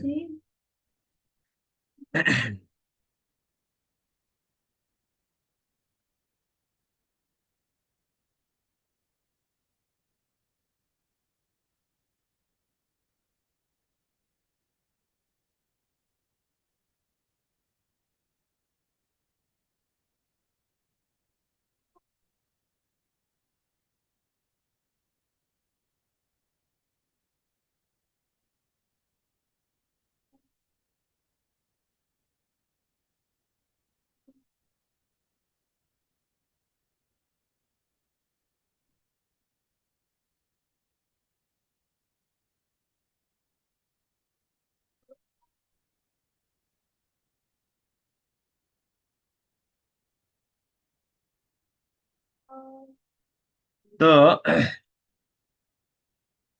যেহেতু ভগবান এই শেষ শ্লোকে বললেন যে আমি হচ্ছে সমস্ত কিছুর আশ্রয়, তার মানে ভগবান এখানে পরোক্ষভাবে বলতে চাইছেন যে অব্যয় অমৃত এবং শাশ্বত ধর্মের আমি আশ্রয়। মানে চিন্ময়, চিন্ময় যে জিনিসগুলো, অব্যয়, শাশ্বত ধর্ম, অমৃত, মানে চিন্ময় জগতের সবকিছুর আশ্রয় হচ্ছে আমি। আর নির্বিশেষ ব্রহ্মেরও আশ্রয় আমি, এবং সমস্ত ঐকান্তিক সুখের আশ্রয়ও আমি। তাহলে এই যত জড় সুখ আছে বা চিন্ময় সুখ আছে, সবকিছুর আশ্রয় হচ্ছে ভগবান। এটা শেষ শ্লোকে তিনি ঘোষণা করলেন। তার মানে সকলকে তিনি আহ্বান করছেন যে যে যে স্তরে যেতে চাক না কেন, তাকে আমার আরাধনাই করতে হবে। বুঝা গেল? আমার আরাধনাই তাকে করতে হবে, এছাড়া কোনো গতি নেই। কারণ সমস্ত কিছু আমারই আশ্রয়ে রয়েছে। অর্থাৎ তিনি জড় জগৎ, চিন্ময় জগৎ, উভয় জগতেরই তিনি আশ্রয়, উভয় জগতের মধ্যেই তিনি শ্রেষ্ঠ। তো এর লিংক ধরে ভগবান তিনি নিজেকে প্রমাণ করছেন যে আমি হচ্ছে পুরুষোত্তম। অর্থাৎ যেহেতু সবকিছু আমার আশ্রয়ে আছে, আমি সমস্ত চিন্ময় জগৎ এবং জড় জগতে শ্রেষ্ঠ ব্যক্তি হচ্ছে আমি। অর্থাৎ আমি হচ্ছে সমস্ত পুরুষের মধ্যে উত্তম, তাই আমার নাম পুরুষোত্তম। কারণ চিন্ময় জগতেও আমি শ্রেষ্ঠ ব্যক্তি, আমার থেকে শ্রেষ্ঠ কেউ নেই। আর জড় জগতেও আমি শ্রেষ্ঠ ব্যক্তি, কারণ আমি হচ্ছে উত্তম, সবকিছুর মধ্যে আমি উত্তম, তাই জন্য পুরুষোত্তম। তো এই জন্য 13 অধ্যায় 14 অধ্যায়ের শেষ শ্লোকে ভগবান যেহেতু ঘোষণা করলেন যে সবকিছু আমারই আশ্রয় আছে, অর্থাৎ আমি শ্রেষ্ঠ ব্যক্তি, তাই নিজে তিনি 15 অধ্যায়ে তিনি প্রমাণ করবেন যে তিনি কেন শ্রেষ্ঠ ব্যক্তি, কেন তিনি শ্রেষ্ঠ ব্যক্তি, এটা তিনি প্রমাণ করবেন 15 অধ্যায়ে। তার মানে এই জন্য এই অধ্যায়টার নাম দেওয়া হয়েছে পুরুষোত্তম যোগ। মানে কেন তিনি পুরুষদের মধ্যে উত্তম, কেন তিনি শ্রেষ্ঠ, সেটা এই অধ্যায়ে বলা হবে। ঠিক আছে? যেন 15 অধ্যায়টা হচ্ছে ভগবানের শ্রেষ্ঠত্বের প্রমাণ। ভগবান যে শ্রেষ্ঠ, সমস্ত পুরুষের মধ্যে উত্তম ব্যক্তি, তিনি শ্রেষ্ঠ ব্যক্তি, সেইটা এই 15 অধ্যায়ে ভগবান ডিসকাস করবেন। সেই জন্য অর্জুন আর এখানে কোনো প্রশ্ন করেননি। ভগবান 14 অধ্যায়ের শেষ শ্লোকে যা বললেন, তারপরে তিনি আবার বলতে লাগলেন, 15 অধ্যায়ে আবার বলতে লাগলেন একই সঙ্গে, কোনো প্রশ্ন করলেন না অর্জুন। ভগবান যেহেতু 14 নম্বরের শ্লোক, 14 অধ্যায়ের 27 নম্বর শ্লোকে বললেন আমি সবকিছুর আশ্রয়, অর্থাৎ আমি শ্রেষ্ঠ ব্যক্তি, তাই তিনি সেটাকে প্রমাণ করার জন্য আরো বলতে লাগলেন। পুরুষোত্তম যোগ শ্রী ভগবান উবাচ ঊর্ধ্বমূলম অধঃ শাখাম অসত্যং প্রাহুরব্যয়ম ছন্দাংসি যস্য পর্ণানি যন্তং বেদ স বেদবিদ। পরমেশ্বর ভগবান বললেন, ঊর্ধ্বমূল ও অধঃশাখা বিশিষ্ট একটি অব্যয় অসত্য বৃক্ষের কথা বলা হয়েছে। বৈদিক মন্ত্র সমূহ সেই বৃক্ষের পত্র স্বরূপ। যিনি সেই বৃক্ষটিকে জানেন তিনি হচ্ছে বেদজ্ঞ। এবার দেখুন, আমি কি বললাম প্রথমে, যে ভগবান হচ্ছেন পুরুষের উত্তম শ্রেষ্ঠ ব্যক্তি। তার শ্রেষ্ঠত্ব প্রমাণ করার জন্য ভগবান প্রথমে কি বলছেন, শ্রেষ্ঠ মানে চিন্ময় জগতেরও শ্রেষ্ঠ, জড় জগতেরও শ্রেষ্ঠ। সেটাকে বোঝাচ্ছেন ভগবান কিভাবে? তিনি প্রথমে বোঝাচ্ছেন যে চিন্ময় জগতে তিনি শ্রেষ্ঠ, সেটা পরে বলবেন। তার আগে তিনি বললেন যে এই জড় জগৎটা হচ্ছে চিন্ময় জগতেরই একটা বিকৃত প্রতিবিম্ব। তোমরা ভেবো না যে জড় জগৎটা অন্য কিছু তোমরা তৈরি করেছো, ওইখানেও আমি শ্রেষ্ঠ, ওই জড়জগতেও আমি শ্রেষ্ঠ। কারণ এই জড়জগৎটা আমার চিন্ময় জগতের বিকৃত প্রতিবিম্ব। এই জড়জগৎটা একটা প্রতিবিম্বের মতো তৈরি হয়ে আছে। এবার প্রতিবিম্ব মানে কি? ধরুন একটা পুকুরের ধারে, পুকুরের ধারে একটা বট গাছ আছে, পুকুরের ধারে একটা বট গাছ আছে। এবার আপনি বট গাছটা যেই পাড়ে আছে, আপনি তার অপর পাড়ে দাঁড়িয়ে ওই জলের দিকে তাকাচ্ছেন, তাহলে আপনি জলে বট গাছটাকে কেমন দেখবেন? এক পাড়ে আপনি দাঁড়িয়ে আছেন, অন্য পাড়ে একটা বট গাছ আছে, তো জলের দিকে তাকিয়ে আপনি ওই বট গাছটাকে কেমন দেখবেন বলুন? কিরকম দেখবেন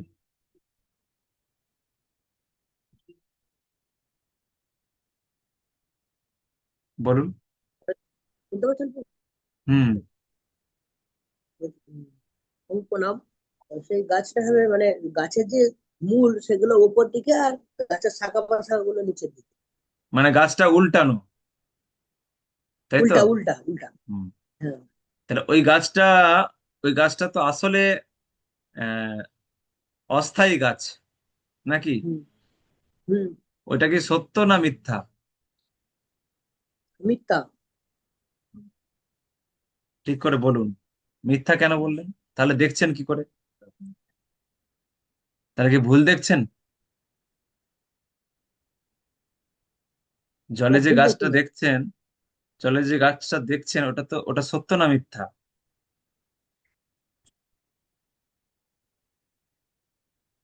পুতুল ওটা রাও তো এই মাতাজি, গাছের প্রতিবিম্ব। হ্যাঁ সেটাই বলছি, সেটা সত্য না মিথ্যা? পুতুল রাও মাতাজি বলুন। হরে কৃষ্ণ প্রভু, প্রণাম। প্রণাম। সত্য। সত্য? আমরা তো এটা চোখে দেখি। মানে ওখানে একটা গাছ আছে? উল্টানো প্রতি। হ্যাঁ, গাছ আছে। হ্যাঁ, গাছ আছে। পুকুর পাড়ে না প্রভু, হরে কৃষ্ণ প্রভু, ওই পুকুর পাড়ে আমরা যখন পুকুর পাড়ে দেখতে পাই গাছটা, তো পুকুরের পাড়ের উপরে, কিন্তু জলের নিচে যখন প্রতিবিম্বটা তার প্রতিবিম্বটা, ছায়াটা দেখতে পাই, দেখতে পাই। ওটা সত্য।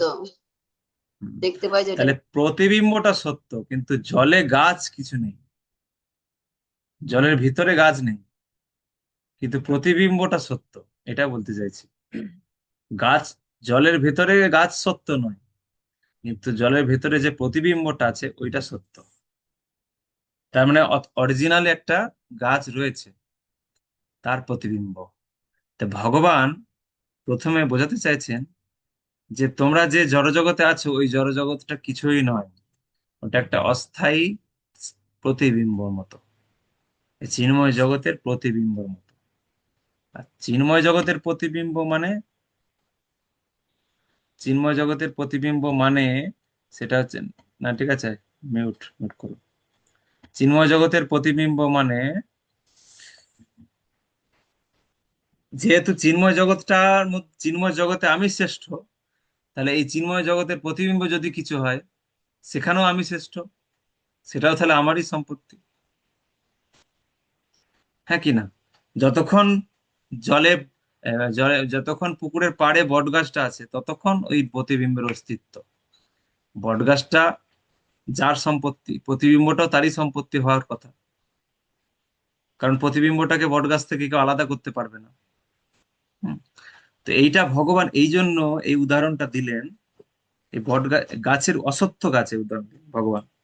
অশ্বত্থ বৃক্ষের উদাহরণটা এই কারণে দিলেন যে অশ্বত্থ বৃক্ষটা অস্থায়ী, কিন্তু অস্থায়ী হলেও এটা চিন্ময় জগতের বিকৃত প্রতিবিম্ব। এখানে কোনো কিছু কিন্তু নিত্য নয়, এখানে কোনো কিছু নিত্য নেই, সব অনিত্য, যেহেতু এটা প্রতিবিম্ব। তার মানে বোঝাতে চাইছেন তোমরা সব অনিত্যের পিছনে ছুটে বেড়াচ্ছ।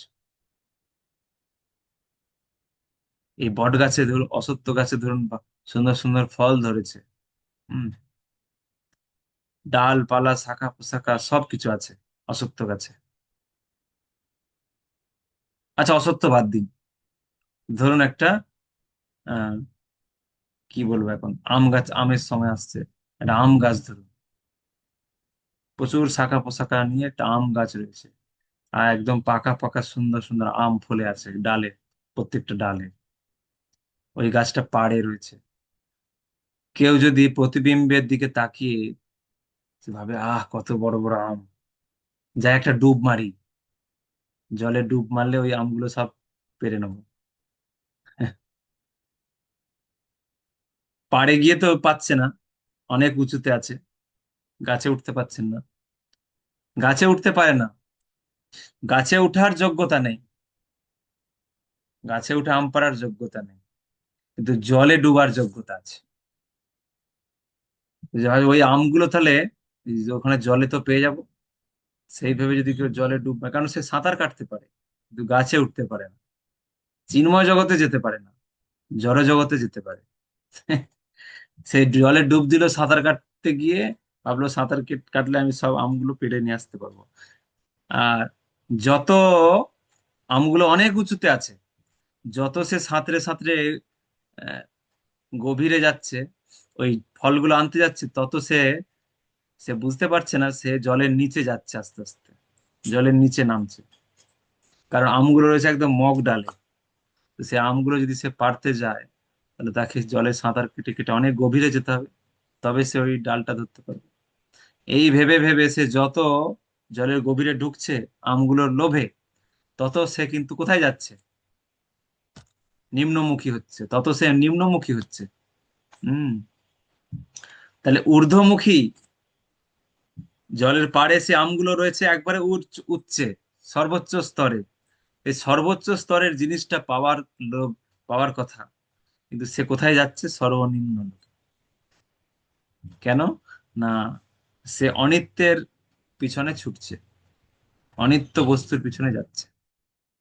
নিত্য আম রয়েছে, সে নিত্য আম, নিত্য ফলের জন্য সে প্রয়াস করছে না, সে অনিত্যের পিছনে ছুটছে। তো এইটাই ভগবান বুঝাতে চাইছেন অশ্বত্থ বৃক্ষর উদাহরণ দিয়ে, যে অশ্বত্থ বৃক্ষের ডালগুলো খুব লোভনীয়।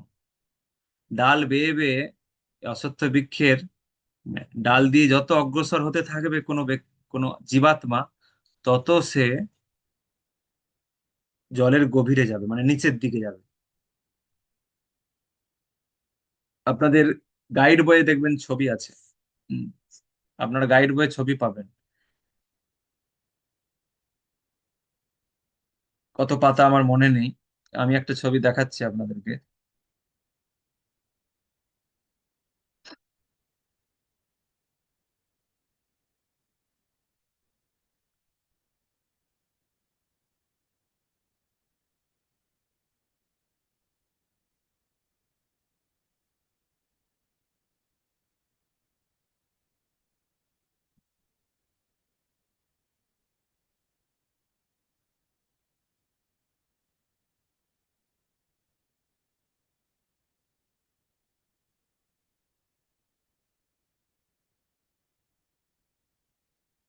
বাহান্ন পাতা, বাহান্ন পাতায় পাবেন তাহলে।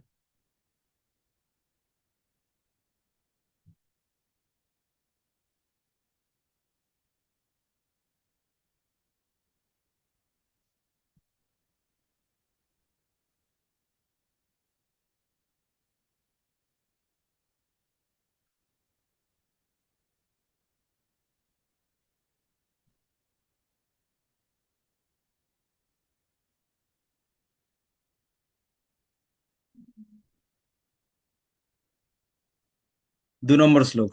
অধশ্চর্ধং প্রসিতান্তস্য শাখা গুণ প্রবৃদ্ধা বিষয় প্রবালাহ, অধশ্চ মূলান্যনুসন্ততানি কর্মানুবন্ধিনী মনুষ্য লোকে।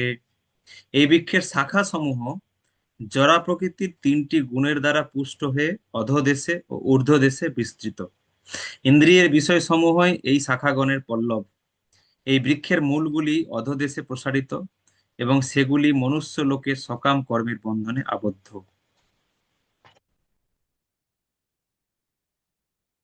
ন রূপমস্যেহ তথোপলভ্যতে, নান্ত ন চাদীর্ণ চ সংপ্রতিষ্ঠা, অশ্বত্থমেনং সুবীডমূলম অসঙ্গ শস্ত্রেণ দৃঢ়েণ চিত্বা, ততঃ পদং তৎ পরিমার্গিতব্যং, যস্মিন গতা ন নিবর্তন্তি ভূয়ঃ, তমেব চাদ্যং পুরুষং প্রপদ্যে, ইয়তঃ প্রবৃত্তিঃ প্রসৃতা পুরাণী।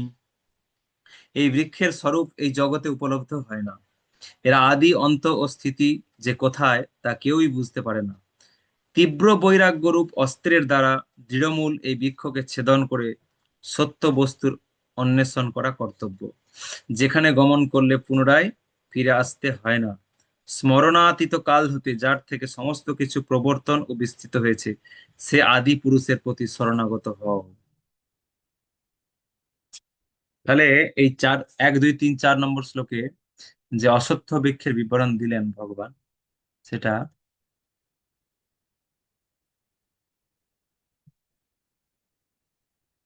হচ্ছে না ঠিক।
তো এখানে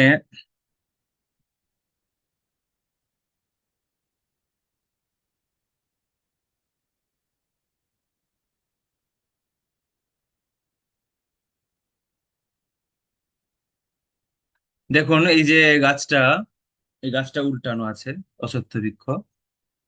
ওপরের দিকে এই যে মূলগুলো রয়েছে, ঠিক আছে,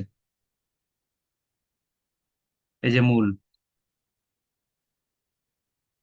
এটা হচ্ছে ঊর্ধ্বলোক, যেখান থেকে জড়জগৎটা শুরু হয়েছে। মানে একদম জল আর স্থল মাঝখানে। স্থলটাকে যদি চিন্ময় জগৎ বলা হয়, স্থলভাগটাকে, আর জলভাগটাকে যদি জড়জগৎ বলা হয়, তাহলে তার মাঝখানে ব্রহ্মলোক আছে। এটা হচ্ছে সর্বোচ্চ স্তর, জলের পাড়। এবার পাড় থেকে যত নিচে নামছে তত তপলোক, জনলোক, মহলোক, স্বর্গলোক, হম, ভূলোক, এই ভূবলোক, ভূলোক, তারপরে আরো নিচে অতল, বিতল, সুতল, তলাতল, মহাতল। যত নিচের দিকে যাবে তত তল। এইভাবে 14টা ভুবন, এই যে ব্রহ্মাণ্ডটা। তো এইখানে তুলনা করা হয়েছে 1, 2, 3, 4 শ্লোকে, যে এই যে জল দেয়া হচ্ছে, এই জলে পুষ্ট হচ্ছে এই গাছটা। কি জল? না, সত্য, রজ, তম, এই 3টে গুণ এই গাছটাকে পুষ্ট করে রেখেছে। 3টে গুণ আছে যার ফলে এই গাছটা পুষ্ট হচ্ছে। তারপরে এই বৈদিক মন্ত্র, এই পাতাগুলো হচ্ছে বৈদিক মন্ত্রের মতো। কার সঙ্গে কার কেন তুলনা করেছে, এগুলোর এর উত্তর নেই, কিন্তু তুলনা দিয়েছে কিছু। এই ডালপালাগুলো হচ্ছে এক একটা লোক, দেবতা, গন্ধর্ব, বিভিন্ন লোক আছে। তারপরে এই যে শাখা মূলগুলো আছে, ছোট ছোট সরু সরু, এই যে সুখ দুঃখ, এগুলো হচ্ছে সুখ দুঃখ। তারপরে এইদিকে আছে পাপ পুণ্য,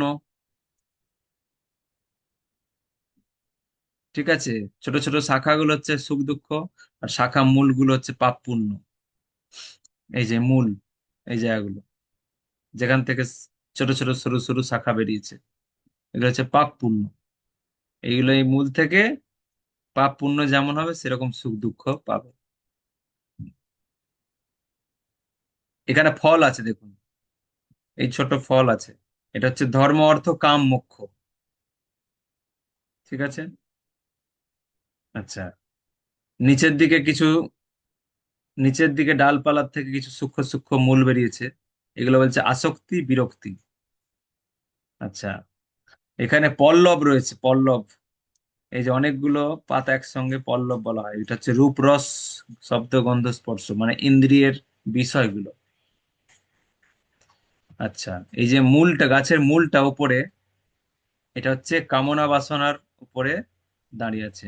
মূলটা, গাছের মূল ভাগ কামনা বাসনা দিয়ে তৈরি, তার উপরে দাঁড়িয়ে আছে, শুরু হচ্ছে ব্রহ্মলোক থেকে, ঠিক আছে।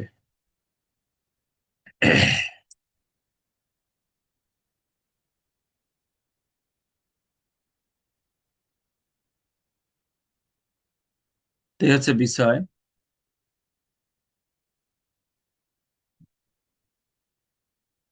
কারণ তুলনা করলো এটা ভগবান, না, ভগবান বোঝাতে চাইছেন যে চিন্ময় জগতের বিকৃত প্রতিবিম্ব হচ্ছে এই জড়জগৎ।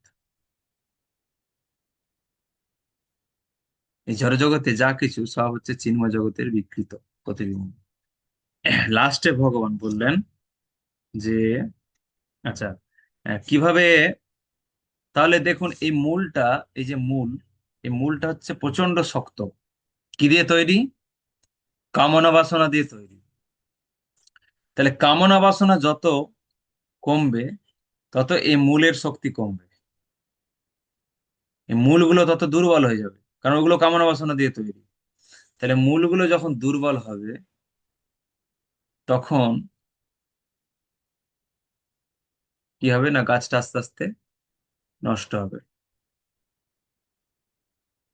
আমাদের কাজ কি, না এই গাছটাকে কাটতে হবে, একদম মূল থেকে উচ্ছেদ করে দিতে হবে। তবে সে চিন্ময় জগতে প্রবেশ করতে পারবে। কারণ এই গাছের ডাল পালা পাতা শাখা পোশাখা যত বাড়তে থাকবে, তার মানে তত সে কি উম সবকিছু বাড়ছে, আসক্তি বিরক্তি বাড়ছে, রূপ রস গন্ধ শব্দ স্পর্শ ইন্দ্রিয়ের বিষয়ের প্রতি আসক্ত হচ্ছে, ধর্ম অর্থ কাম মোক্ষ এই সমস্ত ফলের প্রতি আসক্ত হচ্ছে, এবং তত সে নিম্নমুখী হচ্ছে। যত ডালপালা বাড়ছে তত নিচের দিকে যাচ্ছে, সে নিম্নমুখী হচ্ছে। তার মানে আর এখানে 3 গুণ সবসময় জল ঢালছে মূলে। তাহলে কি করতে হবে না, মূলগুলোকে এই 3 গুণের প্রভাবে পড়া যাবে না, এই মূলগুলোকে 3 গুণের প্রভাব থেকে মুক্ত করতে হবে আগে। জল দেয়া যাবে না, ওই মূলের মূলের মধ্যে জল লাগতে দেওয়া যাবে না, তাহলে এই মূলগুলো পুষ্ট হয়ে যাবে। কি না, কামনা বাসনা বাড়বে। সত্য রজ তম এই 3টে গুণের প্রভাব যত বাড়বে তত কামনা বাসনা বাড়বে। তাহলে প্রথমে এই 3টে গুণের প্রভাব থেকে মুক্ত হতে হবে। কি করে না, কামনা বাসনাকে কমাতে হবে। এই জন্য ভগবান 3-4 নম্বর শ্লোকে বললেন যে তীব্র বৈরাগ্যরূপ অস্ত্রের দ্বারা তৃণমূল ও এই বৃক্ষকে ছেদন করতে হবে। তীব্র বৈরাগ্য মানে জড় জড় বিষয়ের প্রতি, জড় বিষয়ের প্রতি তীব্র বৈরাগ্য যদি না আসে, তাহলে কিন্তু সে পারবে না। তাহলে অস্ত্রটা কিসের তৈরি না, তীব্র বৈরাগ্য দিয়ে তৈরি। বৈরাগ্য মানে ইন্দ্রিয়গুলোকে কষ্ট দেওয়া, ইন্দ্রিয়গুলোকে তার জড় বিষয় সুখ ভোগ করতে না দেওয়া, এটাই বৈরাগ্য। তো সেই বৈরাগ্যটা কঠিন, কিন্তু তীব্রভাবে কঠোরভাবে যদি কেউ এই বৈরাগ্য তৈরি করে, অর্থাৎ এটা হচ্ছে অস্ত্র, এই অস্ত্র দিয়ে একমাত্র এই মূলগুলোকে ছেদন করা যায়। তো সেটা কি করে তীব্র বৈরাগ্য দিয়ে কেউ ভাবলো হ্যাঁ আমি আহ বৈরাগ্য নিয়ে আসবো, আমি ভোগ করবো না, কিন্তু সে ভগবানের শরণাগত হলো না, তাহলে সে বেশি দিন পারবে না, বেশি দিন ধরে রাখতে পারবে না। সেই জন্য ভগবান লাস্টে বলছেন সেই আদি পুরুষের প্রতি শরণাগত হও। কারণ স্মরণাতীত কাল থেকে, যার থেকে কাল হতে যার থেকে সমস্ত কিছু প্রবর্তন ও বিস্তৃত হয়েছে, ভগবানের কাছ থেকে এই সব কিছু প্রবর্তিত হয়েছে। তাই তার শরণাগত হলে, তবে তার শরণাগত হলে এবং তীব্র বৈরাগ্যরূপ অস্ত্রের দ্বারা এই মূলকে ছেদন করার চেষ্টা করলে, তবে সে এই উল্টানো অসত্য বৃক্ষের প্রভাব থেকে মুক্ত হতে পারে।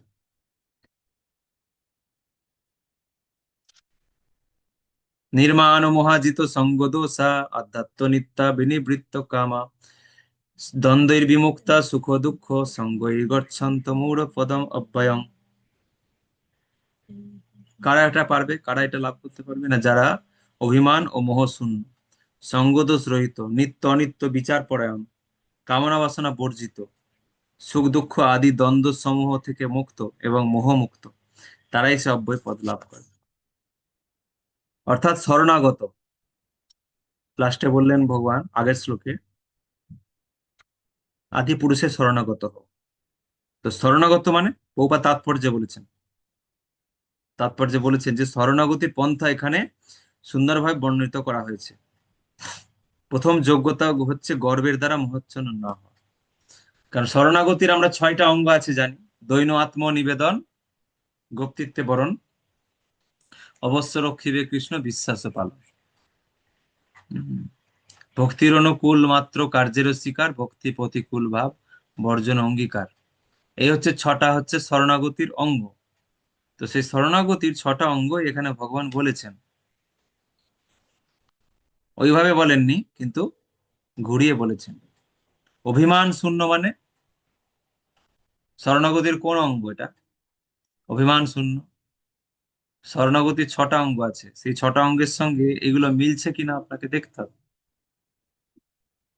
6টা অঙ্গ এখানে মিলে যাচ্ছে। অর্থাৎ এই 5 নম্বর শ্লোকে ভগবান যেটা বলছেন সেটা হচ্ছে শরণাগত হতে বলছে। শরণাগত হওয়ার জন্য প্রথম যেটা, সেটা হচ্ছে দৈন। ভগবান এখানে বলেছেন কি, অভিমান শূন্য। তারপরে মোহ শূন্য মানে আত্মনিবেদন। তারপরে গোপ্তৃত্বে বরণ, গুপ্তিতে বরণ মানে কোনটা হবে?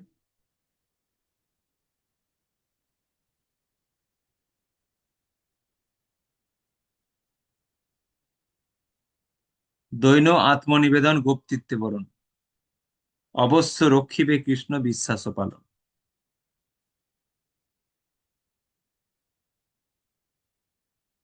ভক্তি অনুকূল মাত্র কার্যের স্বীকার, ভক্তি প্রতিকূল ভাব বর্জন অঙ্গীকার। ভক্তি প্রতিকূল যেটা সেটা বর্জন, তার মানে এটা সঙ্গদোষ রহিত। এই যে সঙ্গদোষ রহিত বলেছেন ভগবান, এটা হচ্ছে ভক্তি প্রতিকূল বর্জন করা, 6 নম্বর শরণাগতির গুণটা। তারপর নিত্য অনিত্য বিচার পরায়ণ, এটা কোন গুণের সঙ্গে মিলছে? শরণাগতির কোন অঙ্গের সঙ্গে মিলছে? নিত্য অনিত্য বিচার পরায়ণ। নিত্য অনিত্য বিচার পরায়ণ মানে হচ্ছে উম,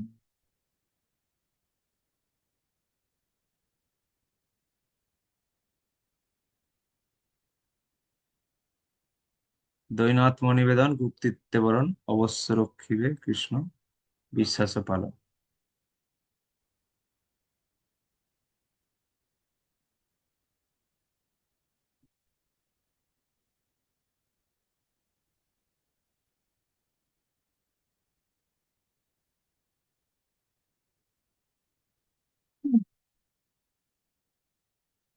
কামনা বাসনা বর্জিত,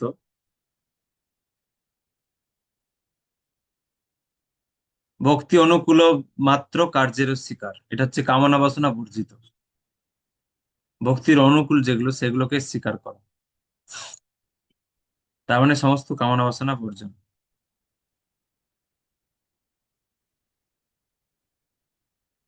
আর কি রইলো না? গোপ্তৃত্বে বরণ আর অবশ্য রক্ষিবে কৃষ্ণ বিশ্বাসে পালন। গোপ্তৃত্বে বরণ মানে হচ্ছে উম নিত্য অনিত্য বিচার পড়া, নিত্য অনিত্য বিচার করা। কোনটা নিত্য কোনটা অনিত্য সেটা সে বুঝতে পেরেছে, তবেই সে ভগবানকে, ভগবান নিত্য, তাকে সব সম্পূর্ণরূপে স্বীকার করেছেন। এটা নিত্য অনিত্য বিচার করা, অর্থাৎ গোপ্তৃত্বে বরণ। আর অবশ্য রক্ষিবে কৃষ্ণ বিশ্বাস ও পালন, এইরকম এটা যদি কেউ বুঝতে পেরে যায় তাহলে সে সুখে দুঃখে সমভাবাপন্ন থাকে, কারণ জানে যে কৃষ্ণ আমাকে রক্ষা করে। সুখে দুঃখে সে দ্বন্দ্ব সঙ্গ থেকে মুক্ত। তো এইভাবে শরণাগতির প্রত্যেকটা অঙ্গ ভগবান উল্টো ঘুরিয়ে বলেছেন অন্যভাবে। তাই শরণাগতির যদি কেউ লাভ করতে পারে তবেই সে আহ, এই জড়জগতের যে প্রভাব, সে প্রভাব থেকে মুক্ত হতে পারবে এবং সে চিন্ময় জগতে ফিরে যেতে পারবে। চিন্ময় জগৎটা কিরকম, এইবার সেই সম্পর্কে ভগবান বলছেন। প্রথমে জড়জগৎটা বুঝিয়ে দিলেন যে জড়জগৎটা চিন্ময় জগতের বিকৃত অবস্থা, এখানে তোমরা যে ভোগের বাসনা করছো এটা বিকৃত। চিন্ময় জগতে ফিরে আসো, যেটা নিত্য অব্যয়, তারাই সে অব্যয় পদ লাভ করে। 5 নম্বরে বললেন তারাই সে অব্যয় পদ লাভ করেন, অর্থাৎ চিন্ময় জগতে চিন্ময়ত্ব লাভ করেন। তো সেই চিন্ময় জগৎটা কেমন? ন তদ ভাসয়তে সূর্য ন শশাঙ্ক ন পাবকঃ, ইয়দ্গত্তা ন নিবর্তন্তে তদ্ধাম পরমং মম। সূর্য চন্দ্র অগ্নি বা বিদ্যুৎ আমার সেই পরম ধামকে আলোকিত করতে পারে না, সেখানে গেলে আর এই জড় জগতে ফিরে আসতে হয় না। সেই জগৎটা সূর্য চন্দ্র অগ্নি বিদ্যুৎ কোনো কিছু দরকার লাগে না, এরা ওই জগৎকে আলোকিত করতে পারে না। ওই জড় জগৎ, ওই চিন্ময় জগৎকে আলোকিত করার জন্য সূর্য চন্দ্র কারো কিছু প্রয়োজন নেই। এবং সেখানে গেলে আর ফিরেও আসতে হয় না। তাহলে আমরা কেন ফিরে এলাম? ওখানে একবার গেলে আসতে হয় না, আমরা কেন এলাম এটা আমরা আলোচনা করেছিলাম। সাধারণ নিয়মে ওখানে গেলে আসতে হয় না, কিন্তু জীব যদি ইচ্ছা করে তাহলে সে আসতে পারে। এমনিতে তাকে কোনোদিন পাঠাবে না কেউ, এমনিতে জীবকে কোনোদিন এখানে কেউ আর পাঠাবে না। জীব যদি ইচ্ছা করে তাহলে সে আসতে পারে, তার স্বতন্ত্র স্বাধীনতা আছে। এই জন্য বলছে সাধারণ নিয়মটা হচ্ছে ওখানে কেউ যদি একবার যায় তাহলে সে আর ফিরে আসবে না, যতক্ষণ না সে ইচ্ছা করছে। মামৈবাংশ জীবলোকে জীবভূত সনাতনঃ মনষষ্ঠানীন্দ্রিয়াণি প্রকৃতিস্থানি কর্ষতি। তো এই জড়জগতে বদ্ধ জীব সমূহ আমার সনাতন বিভিন্নাংশ। যারা প্রকৃতির বন্ধনে আবদ্ধ হওয়ার ফলে তারা মন সহ 6টি ইন্দ্রিয়ের দ্বারা প্রকৃতির ক্ষেত্রে কঠোর সংগ্রাম করছে। তো এই জড়জগতে বদ্ধ জীব হচ্ছে আমার অংশ, আমার বিভিন্নাংশ। একটা সাংস, একটা বিভিন্নাংশ। সাংস মানে ভগবানের অবতারগণ, আর বিভিন্নাংশ মানে জীব। তো এরা হচ্ছে সনাতন, বিভিন্নাংশ মানে নিত্য, সনাতন মানে যেটাকে পরিবর্তন করা যাবে না। এরা সব সময়ের জন্যই সনাতন। অর্থাৎ জীবাত্মা কখনো পরিবর্তন হয়ে পরমাত্মা হতে পারবে না, এটাও ভগবান বোঝাতে চাইলেন। সনাতন কথার মাধ্যমে দিয়ে ভগবান অনেক কিছু বোঝাচ্ছেন। সনাতন কথার মাধ্যম দিয়ে ভগবান বোঝাচ্ছেন জীবাত্মা নিত্য। তার সঙ্গে এটাও বোঝাচ্ছেন যে জীবাত্মা কোনোদিনও ভগবান হয়ে যেতে পারবে না। অনেকে বলে না, এক- এখন জীবাত্মা জড় বন্ধনে আবদ্ধ হয়ে আছে বলে জীবাত্মা, যখন জড় বন্ধন থেকে মুক্ত হবে তখন জীবাত্মা পরমাত্মা হয়ে যাবে, ভগবান হয়ে যাবে বলে অনেকে। ভগবান বলছে সনাতন, তার মানে সবসময় সনাতন মানে যেটা পরিবর্তন হয় না, প্রপার তাৎপর্য বলেছেন। কিন্তু তাহলে সনাতন হয়েও কেন কষ্ট পাচ্ছে? না এই যে জড়া প্রকৃতির বন্ধনে আবদ্ধ হয়ে পড়েছে, 3 গুণের বন্ধনে। মন সহ 6টি ইন্দ্রিয় রয়েছে, মন আছে আবার 5টা ইন্দ্রিয় আছে। এই মন সহ 6টি ইন্দ্রিয়ের দ্বারা সংগ্রাম করে চলেছে। শরীরং যদবাপ্নতি যচ্চাপুৎক্রামতীশ্বরঃ গৃহীত্বৈতানি সংজাতি বায়ুর্গন্ধানি বাসয়। তা কিভাবে আগের শ্লোকে বললেন মন সহ 6টি ইন্দ্রিয় দ্বারা প্রকৃতির ক্ষেত্রে কঠোর সংগ্রাম করছে। কি রকম সংগ্রাম করছে? না সুখে থাকার জন্য কত সংগ্রাম করছে। তো সেই সংগ্রাম করতে করতে এক সময় সে ক্লান্ত হয়ে পড়ছে, শরীর ছেড়ে চলে যাচ্ছে, এই শরীরে আর সংগ্রাম করতে পারছে না। তখন তাকে বাধ্য হয়ে শরীরটা ত্যাগ করে যেতে হচ্ছে।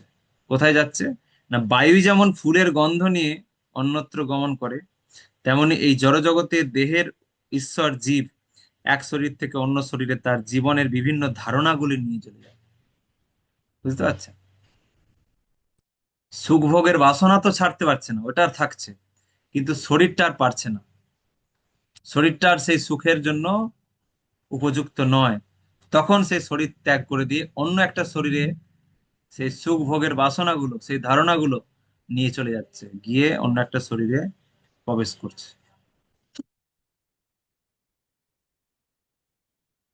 প্রভুপাদ একবার বলেছিলেন আমেরিকার প্রেসিডেন্ট এখন সুইডেনের কুকুর। আমেরিকার প্রেসিডেন্ট এখন সুইডেনের কুকুর হয়ে জন্মগ্রহণ করেছে, প্রভুপাদ বলেছিলেন একবার। তো দেখুন, সে প্রেসিডেন্ট ছিল, পরবর্তীতে সে এত দাবি করতে পারবে না আমি প্রেসিডেন্ট হবো, কিন্তু তার ধারণাগুলো রয়ে গেছে। আধিপত্য, আধিপত্য করার বাসনাটা আছে, কিন্তু কিছু তার কর্মফল সেরকম ছিল, তাই তাকে কুকুরের শরীর দেওয়া হয়েছে। অনেক অনেক ফ্যামিলিতে দেখা যায় বৃদ্ধ বাবা মারা যাওয়ার পরে সেই বাড়িতে কুকুর হয়ে এসছে, সে বাড়িটার আসক্তি ছাড়তে পারছে না, বাড়িটার প্রতি আসক্তি ছাড়তে পারছে না, বাড়িটার কুকুর হয়ে বাড়ির চারিদিকে ঘুরে বেড়াচ্ছে কুকুর হয়ে, মার খাচ্ছে, ওই ছেলেমেয়েরাই মারছে তাকে। আগের জন্মে যে সেই ছেলে মেয়ের জন্য কত পরিশ্রম করছে, এখন সেই ছেলে মেয়েরা তাকে মেরে তাড়িয়ে দিচ্ছে ঘর থেকে, কুকুরকে। কিন্তু সে জানতে পারছে না যে আমি, হ্যাঁ তার আসক্তিটা আছে, কিন্তু সে জানতে পারছে না যে আরে এরা আমার আগের জন্মে ছেলে ছিল। আর বাবাও, ছেলেরাও জানে না, সেও জানে না, কিন্তু ধারণাগুলো আছে কি না, ভোগের ধারণা, এই ঘর বাড়ির প্রতি আসক্তির ধারণা, এটা আছে। তো সেই ধারণাগুলো নিয়ে মানুষ, কারো যদি খুব মাংস খাবার বাসনা থাকে, মাংসের প্রতি তার যদি ধারণা থাকে এরকম, তখন সে পরবর্তীতে মাংসাশী প্রাণীতে বাঘ কিংবা কোনো হিংস্র পশুতে পরিণত হবে। মাংস খাবার প্রতি আসক্তি আছে, কিন্তু পরিশ্রম করতে পারছে না, তখন পরবর্তী জীবনে তাকে আর পরিশ্রম করতে হবে না, কাঁচা ধরবে আর খাবে, বাজারে ব্যাগ নিয়েও যেতে হবে না, রান্না করতে হবে না, কিছু করতে হবে না, কাঁচা ধরবে খাবে। তো সে ওই ধারণাটা নিয়ে মৃত্যুবরণ করেছে, তাই পরবর্তী জীবনে তাকে এরকম একটা দেহ দেওয়া হলো। তো এইভাবে প্রত্যেকটা জীব তার ধারণাগুলো নিয়ে অন্য দেহে প্রবেশ করে। ঠিক বাতাস যেমন ফুলের গন্ধটাকে নিয়ে অন্য জায়গায় যায়। শ্রোত্রং চক্ষু স্পর্শনং চ রসনং ঘ্রাণমেব চ অধিষ্ঠায় মনশ্চায়ং বিষয়ানুপেক্ষতে বিষয়ানুপসেবতে। এই জীব চক্ষু কর্ণ ত্বক জিহ্বা নাসিকা ও মনকে আশ্রয় করে ইন্দ্রিয়ের বিষয়সমূহ উপভোগ করে। ওই যে মনষষ্ঠানি ইন্দ্রিয়ানি, মন আর এই ইন্দ্রিয়গুলোকে দিয়ে ভোগ করার চেষ্টা করে। উৎক্রামন্তং স্থিতং বাপি ভুঞ্জানাং বা গুণান্বিতম বিমূঢ়ানানু পশ্যন্তি পশ্যন্তি জ্ঞান চক্ষুষ। মূঢ় লোকেরা দেখতে পায় না কিভাবে জীব দেহ ত্যাগ করে, অথবা প্রকৃতির গুণের দ্বারা প্রভাবিত হয়ে কিভাবে তার পরবর্তী শরীর সে উপভোগ করে, কিন্তু জ্ঞান চক্ষু বিশিষ্ট ব্যক্তিগণ সমস্ত বিষয় দেখতে পান। যারা জ্ঞানী ব্যক্তি তারা বুঝতে পারে যে এই কুকুরটা এত মার খাচ্ছে, এই ঘরটা ছেড়ে যাচ্ছে না কেন, তাহলে এই ঘরটার প্রতি আসক্তি আছে, পূর্বজন্মে এই ঘরের কিছু ছিল। সে এই বিষয়টার প্রতি কেন এত আসক্তি, তাহলে আমার পূর্বজন্মে বোধহয় এরকম কিছু আহ আসক্তি ছিল, সেই জন্য আমার এই জিনিসটা ছাড়ছে না। এত ভক্তি করার ফলে অনেক সময় দেখা যায় তার আহ, শরীরে মনের বেগ যাচ্ছে না, আহার নিদ্রা ভয় মৈথুন, এই বেগ যাচ্ছে না। অনেক সময় কিছু বিকৃত স্বভাব, কিছু খারাপ স্বভাব থেকে যায়। তো যারা জ্ঞানী তারা বুঝতে পারে যে আমার এই জিনিসটার কারণ হচ্ছে আমার পূর্বজন্মের কর্মফল। তো জ্ঞানী ব্যক্তিরা বুঝতে পারে যে কি থেকে কি হচ্ছে, সব দেখতে বুঝতে পারে সে। তো তখন তারা সেগুলো থেকে মুক্ত হওয়ার জন্য গুরু গৌরাঙ্গের কাছে প্রার্থনা করে, প্রয়াস করে, ভক্তদের কৃপা প্রার্থনা করে। আস্তে আস্তে সেই বিকৃত অভ্যাস থেকে মুক্ত হয়ে যায় জ্ঞানী ব্যক্তি। কিন্তু যারা মূঢ় তারা ওই বেগের মাধ্যমে জীবনযাপন করে, ওই মনের বেগেই চলতে থাকে। যতন্ত যোগিনশ্চৈনং পশ্যন্তাত্মন্য ব্যবস্থিতম যতন্ত অপকৃতাত্মনঃ নৈনং পশ্যন্ত চেতসঃ। আত্মজ্ঞানে অধিষ্ঠিত যত্নশীল যোগীগণ এই তত্ত্ব দর্শন করতে পারেন, কিন্তু আত্মতত্ত্বজ্ঞান রহিত অবিবেকীগণ যত্নপরায়ণ হয়েও এই তত্ত্ব অবগত হয় না।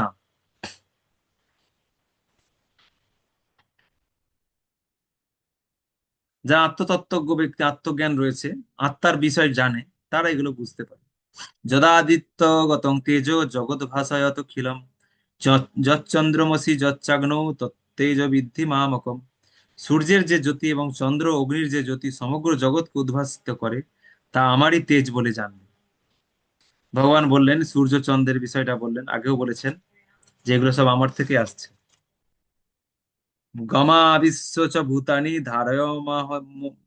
ধারয়ামহ মোজসা পুষ্ণামি চৌষধি সর্বা সোম ভূত্বা রসাত্মক। আমি পৃথিবীতে প্রবিষ্ট হয়ে আমার শক্তির দ্বারা সমস্ত জীবদের ধারণ করি এবং রসাত্মক চন্দ্ররূপে ধান জব আদি ঔষধ পুষ্ট করছি।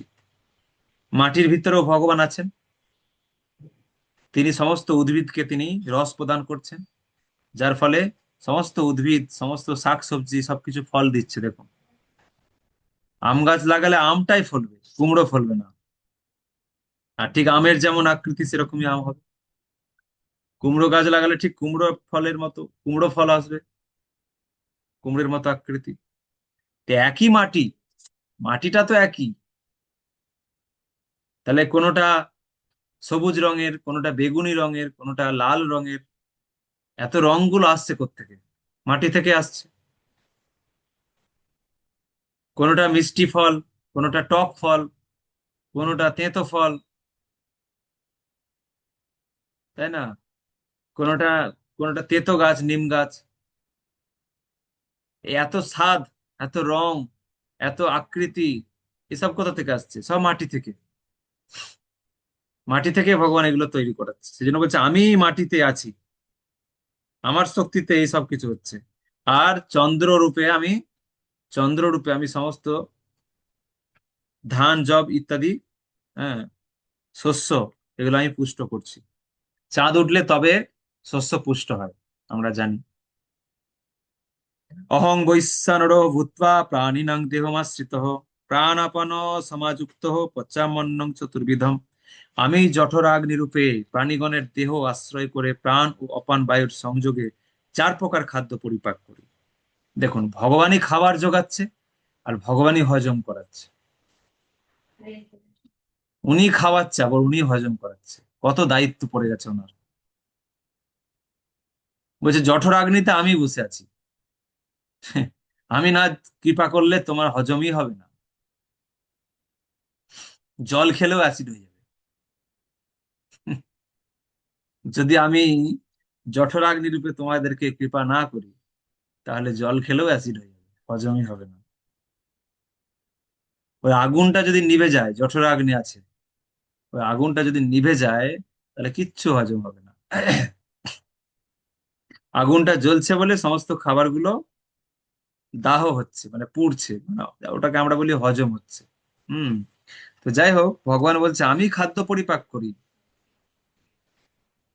চর্ব চস্য লেহ পেয়, চিবিয়ে খাওয়া জিনিস আমি হজম করি, চুষে খাওয়া জিনিস আমি হজম করি, চেটে চেটে খাওয়া জিনিস সেটাও আমি হজম করি, আর পান করা হচ্ছে যেটা, সেটাও আমি হজম করি। সবকিছু আমি পরিপাক করি। আর তার আগের শ্লোকে বললেন আমি সমস্ত খাদ্য উৎপন্ন করছি মাটি থেকে আর চন্দ্ররূপে। তাহলে এবার বুঝুন, আমরা তাহলে কি করছি? ভগবানই তো সবকিছু করছে, আমরা শুধু গুণের প্রভাবে হাত পা নাড়ছি। সত্য রজতম গুণের প্রভাবে সমস্ত কর্ম সম্পাদিত হচ্ছে। আমরা শুধু জীবাত্মা শুধু ইচ্ছা করছি, ইচ্ছা, ইচ্ছা শক্তিটাই আমাদের আছে, বাকি সব ভগবানের। সর্বস্ব চাহং হৃদি সন্নিবিষ্ট মত্ত স্মৃতির জ্ঞানম অপহনং চ বেদৈশ্চ সর্বৈরহমেব বেদ বেদান্ত কৃত বেদ বিদেব চাহম। আমি সমস্ত জীবের হৃদয়ে অবস্থিত এবং আমার থেকে স্মৃতি জ্ঞান ও বিলোপ হয়। আমি সমস্ত বেদের জ্ঞাতব্য এবং আমি বেদান্ত কর্তা ও বেদবিদ। ভগবানই সবকিছু মনে করিয়ে দেন, আবার ভগবানই ভুলিয়ে দেন। যদি জীবাত্মা ভগবানের শরণাপন্ন হওয়ার ইচ্ছা করে, তাহলে ভগবান সব মনে করিয়ে দেন। আর জীবাত্মা যদি ভগবানকে বাদ দিয়ে ভোগ করার ইচ্ছা করে, তাহলে ভগবান সব ভুলিয়ে দেন। আধ্যাত্মিক আধ্যাত্মিক জ্ঞানটা ভুলিয়ে দেবেন। ভোগ করার ইচ্ছা করলে ভোগের কথা মনে করিয়ে দেবেন। কোথায় চাউমিনের দোকানটা ভালো, কোথায় কোথায় যাই হোক, কি করলে আরো ভালো মুখরোচক হবে খাবারটা, আরো সুন্দর হবে, আরো টেস্টি হবে, কোনটা আরো ভালো ভোগ করা যাবে, হ্যাঁ, সবকিছু ভগবান মনে করিয়ে দেবেন উনি, জীব যেটা ইচ্ছা করবে। আর জীব যদি আধ্যাত্মিক দিকে উন্মুখ হতে চায়, তাহলে ভগবান এই জড়জাগতিক বিষয় বাসনাগুলো ভুলিয়ে দেবেন, আধ্যাত্মিক বিষয় মনে করিয়ে দেবেন। একদিকে অফ করবেন, একদিকে অন করবেন। সুইচ, ভগবানের হাতে সুইচ আছে, একটা অফ করে দেবেন, একটা অন করে দেবেন। যখনই জীব ভগবানকে ভক্তি করতে চায়, ভালোবাসতে চাইবে, তখন জড় বিষয়ের বিস্তৃতি হয়ে যাবে, অর্থাৎ সবকিছু ওখানে ভুলিয়ে দেবে। তখন আধ্যাত্মিক বিষয় মনে করিয়ে দেবে, শাস্ত্র কথা, শাস্ত্রের যুক্তি, কি করণীয় কি অকরণীয়, সমস্ত উপলব্ধি তখন ওপেন হয়ে যাবে। তো এটা হচ্ছে ভগবানের হাতে আছে। যদি আপনার সবকিছু মনে থাকে, তাহলে আপনি রাত্রে ঘুমাতে পারবেন না, সেটা জানেন তো। এই ভুলিয়ে দেয় বলে আমরা রাত্রে ঘুমাতে পারি। ভগবান স্মৃতি, ভগবান বিস্মৃতি। যদি সব কথা আপনার মাথায় রাত্রে যখন শুতে যাচ্ছেন, সমস্ত কথা মাথায় এবার হুড়মুড়িয়ে ঢুকছে, আপনি ঘুমাতে পারবেন না। ভগবান ভুলিয়ে দেন বলেই রাত্রে ঘুমাতে পারি আমরা। আবার ভগবান মনে করিয়ে দেন বলেই আমরা সকালে উঠে আবার কি করণীয় সেসব কাজ করতে পারি। ভগবান মনে করিয়ে দেন বলেই আমরা সংসারের জন্য যা যা দায়িত্ব কর্তব্য সেগুলো করছি, কিন্তু ভগবান মনে করিয়ে দেন বলে। ভগবান যদি মনে করিয়ে না দিত, তাহলে একটা দায়িত্ব আমরা সামলাতে পারতাম না, সব জায়গায় আমরা মার খেতাম। যে যা কাজ বলতো কোনোটাই ঠিকঠাক করতে পারতাম না, কারণ সব তো ভুলে যাচ্ছি। সবার কাছে মার খেতে হবে, ঝাড় খেতে হবে, যদি কিছু মনে করতে না পারি, সব যদি ভুলে যাই। তাহলে এই যে মনে করার শক্তি, আমরা যে একবার চোখটা বন্ধ করে আমরা যে মনে করছি, চিন্তা করছি কিছু, ওইটাও ভগবান করাচ্ছেন। ভগবান ওই মনে করার শক্তিটা উনি দিচ্ছেন, উনি কৃপা করছেন ভিতর থেকে। আরে আমার আমার সন্তান কিছু মনে করতে চাইছে, ঠিক আছে, মনে করিয়ে দাও, ভগবান মনে করিয়ে দিচ্ছেন। আর যেটা আপনি মনে করেও করতে পারছেন না, জানবেন ওটা ভগবান মনে করতে দিচ্ছেন না, ওটা ভগবান ভুলিয়ে দিয়েছেন, ভুলিয়ে রেখেছেন। তো এই হচ্ছে বিষয়। তাই জন্য অনেক সময় ভগবানকে স্মরণ করলে দেখবেন অনেক কিছু মনে পড়ে যায় হঠাৎ হঠাৎ।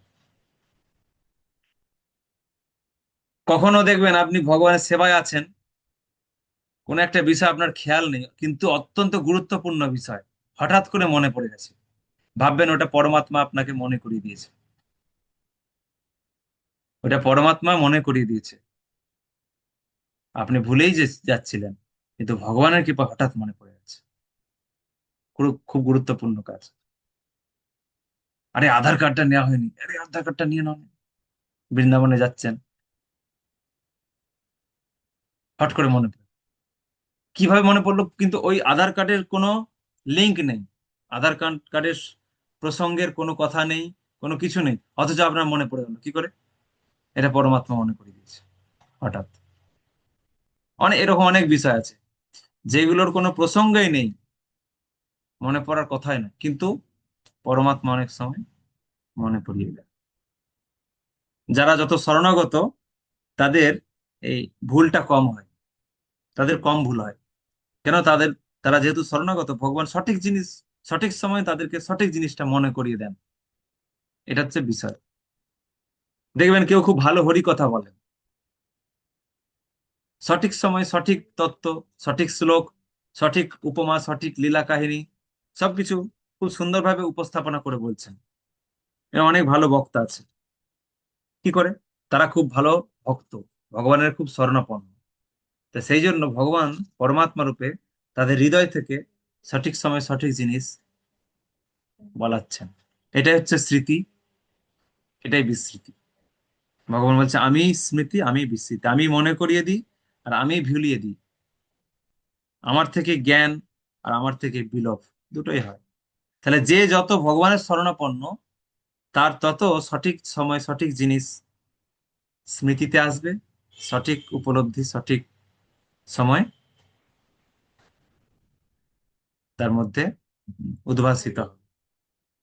দাবিমৌ পুরুষৌ লোকে খরশ্চাক্ষর এবচ খর সর্বাণি ভূতানি কুটস্থ অক্ষর উচ্চতে। খর ও অক্ষর দুই প্রকার জীব রয়েছে। এই জড়জগতের সমস্ত জীবকে খর এবং চিৎ জগতের সমস্ত জীবকে অক্ষর বলা হয়। তাহলে চিন্ময় জগতের সমস্ত জীবকে বলা হয় অক্ষর, আর জড়জগতের সমস্ত জীবকে বলা হয় খর। তাহলে জীবাত্মার আরেকটা নাম। আমরা জানতাম বদ্ধ জীব আর মুক্ত জীব, এখন আমরা জানলাম বদ্ধ জীব মানে হচ্ছে খর, আর মুক্ত জীব মানে হচ্ছে অক্ষর।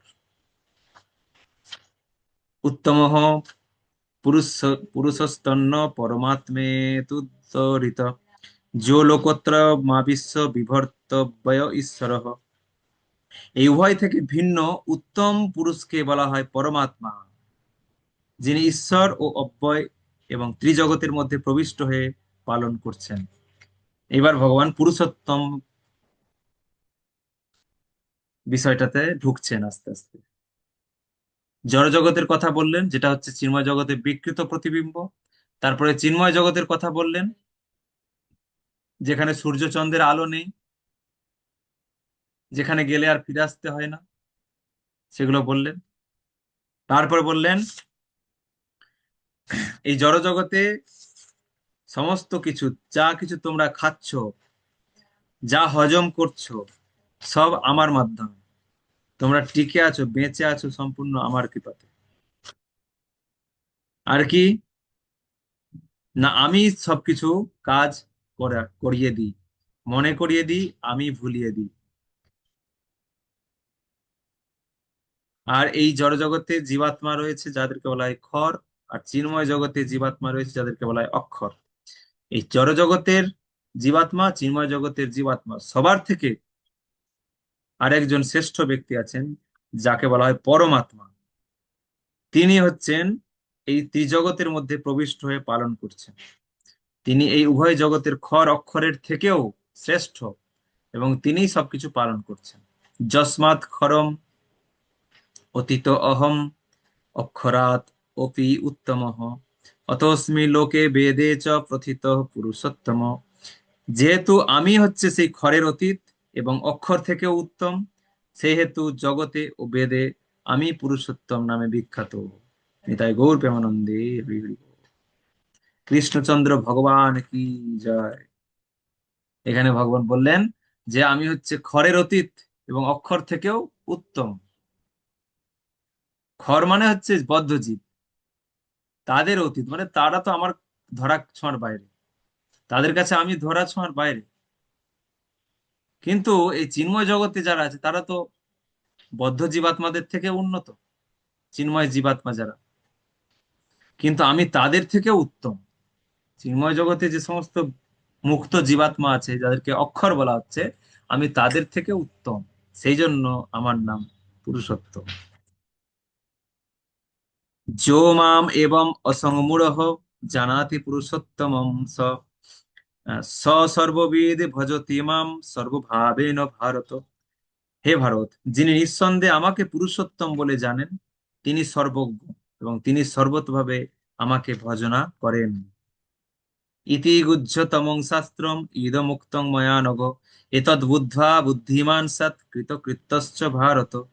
হে নিষ্পাপ অর্জুন, হে ভারত, এভাবেই সবচেয়ে গোপনীয় শাস্ত্র আমি তোমার কাছে প্রকাশ করলাম। যিনি এই তত্ত্ব অবগত হয়েছেন তিনি প্রকৃত বুদ্ধিমান ও কৃতার্থ হন। তো এইভাবে যিনি ভগবানকে এই সমস্ত পুরুষের উত্তম বলে জানবেন, পুরুষোত্তম বলে জানবেন, তিনি এই তিন গুণের ঊর্ধ্বে উঠতে পারবেন, তিনি প্রকৃত বুদ্ধিমান ও কৃতার্থ হন। এটা মাঝখানে এই 15 অধ্যায় অর্থাৎ পুরুষোত্তম যোগটা ভগবান মাঝখানে কেন বললেন না, তিনি বলেছিলেন যে তিন গুণে যারা আছে তারা যেখানেই যেতে চাক না কেন তাকে আগে আমার সেবা করতে হবে। 14 অধ্যায় 26-এ বলেছিলেন তিন গুণের ঊর্ধ্বে প্রথমে সবাইকেই উত্তীর্ণ হতে হবে, তবে সে ব্রহ্মজ্যোতিতে যেতে পারবে, কিংবা পরমাত্মার দর্শন করতে পারবে, কিংবা আমার কাছে ফিরে আসতে পারবে। তাই তিন গুণের ঊর্ধ্বে উঠতে গেলে প্রথমে আমার সেবা করতে হবে। কেন? আমি হচ্ছে সবকিছুর মধ্যে শ্রেষ্ঠ। কেন আমি শ্রেষ্ঠ সেটা বোঝানোর জন্য এই 15 অধ্যায়টা ভগবান আবার খরচা করলেন। কেন আমি শ্রেষ্ঠ? আমি হচ্ছে পুরুষোত্তম, আমি শ্রেষ্ঠ ব্যক্তি। এই পুরুষোত্তম যোগটা এই জন্য ভগবান বোঝালেন। এরপর আবার 16 অধ্যায়ে দৈবাসুর সম্পদ বিভাগ যোগ নেক্সট ক্লাসে আমরা পড়ব। অর্থাৎ দেবতাদের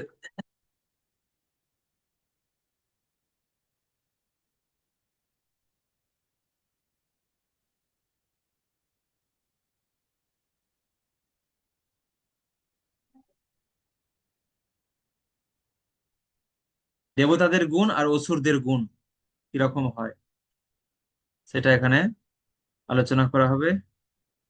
আর সপ্তদশ অধ্যায়ে আলোচনা করা হবে শ্রদ্ধা। এগুলো সব তিন গুণের আলোচনা, তিন গুণের বিষয়ই আবার চলবে। মাঝখানে ভগবান 15 অধ্যায়টা বললেন কারণ তিনি বোঝাতে চাইলেন যে আমি হচ্ছে পুরুষোত্তম, আমার আরাধনা করলে, আমাকে সেবা করলে তবেই সে তিন গুণের ঊর্ধ্বে উঠতে পারবে। তিন গুণের আলোচনা আবার শুরু হবে 16 অধ্যায় থেকে।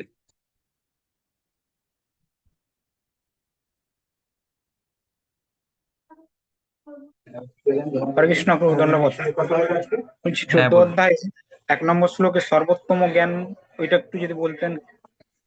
আলোচনা করেছিলাম সর্বোত্তম জ্ঞান কেন বলা আছে। এটা জড়জাগতিক, এটা জড়জাগতিক বিষয়ের জ্ঞান। হ্যাঁ,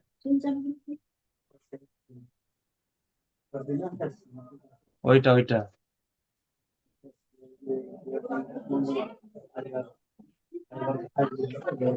আর এটা হচ্ছে জড়জাগতিক বিষয়ে জ্ঞান।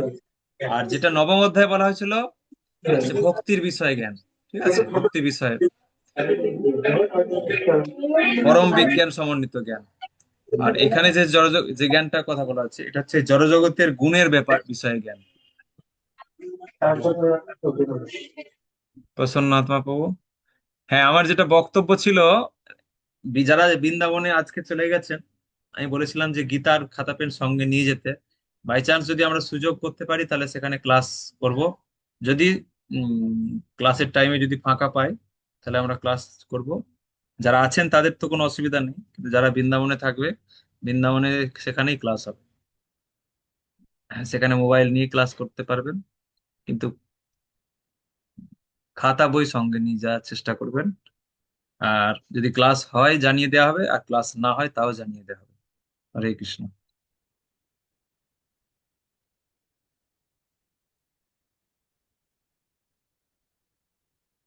বলুন। প্রণব বাবু, এই 5 নম্বর শ্লোকে যে বিষয়গুলো শরণাগতির বিষয়গুলো বলা হলো, হুম। এগুলো যদি গ্রুপে দিয়ে দেন বা আরেকবার বলে দেন তাহলে ভালো। আচ্ছা, গ্রুপে দিয়ে দেবো, গ্রুপে দিয়ে দেবো। ঠিক আছে। হরে কৃষ্ণ কৃষ্ণ কৃষ্ণ হরে হরে, হরে রাম রাম। শ্রীমদ ভগবদ গীতা যথাযথ কি জয়, শ্রী প্রভুপাদ কি জয়। তো আমরা আগামীকাল 12 তারিখ বৃন্দাবনে রওনা হচ্ছি। সমস্ত উপস্থিত বৈষ্ণবীদের কৃপা আশীর্বাদ প্রার্থনা করছি, যাতে বৃন্দাবন ধামে আমাদের যাত্রা শুভ হয় এবং সেখানে সাধুগুরু বৈষ্ণবের কৃপা, রাধারানীর কৃপা লাভ করে আসতে পারি। হরে কৃষ্ণ। শিল প্রভুপাদ কি জয়, সমবেত ভক্তবৃন্দ কি জয়, নিতাই গৌর প্রেমানন্দে হরি বল।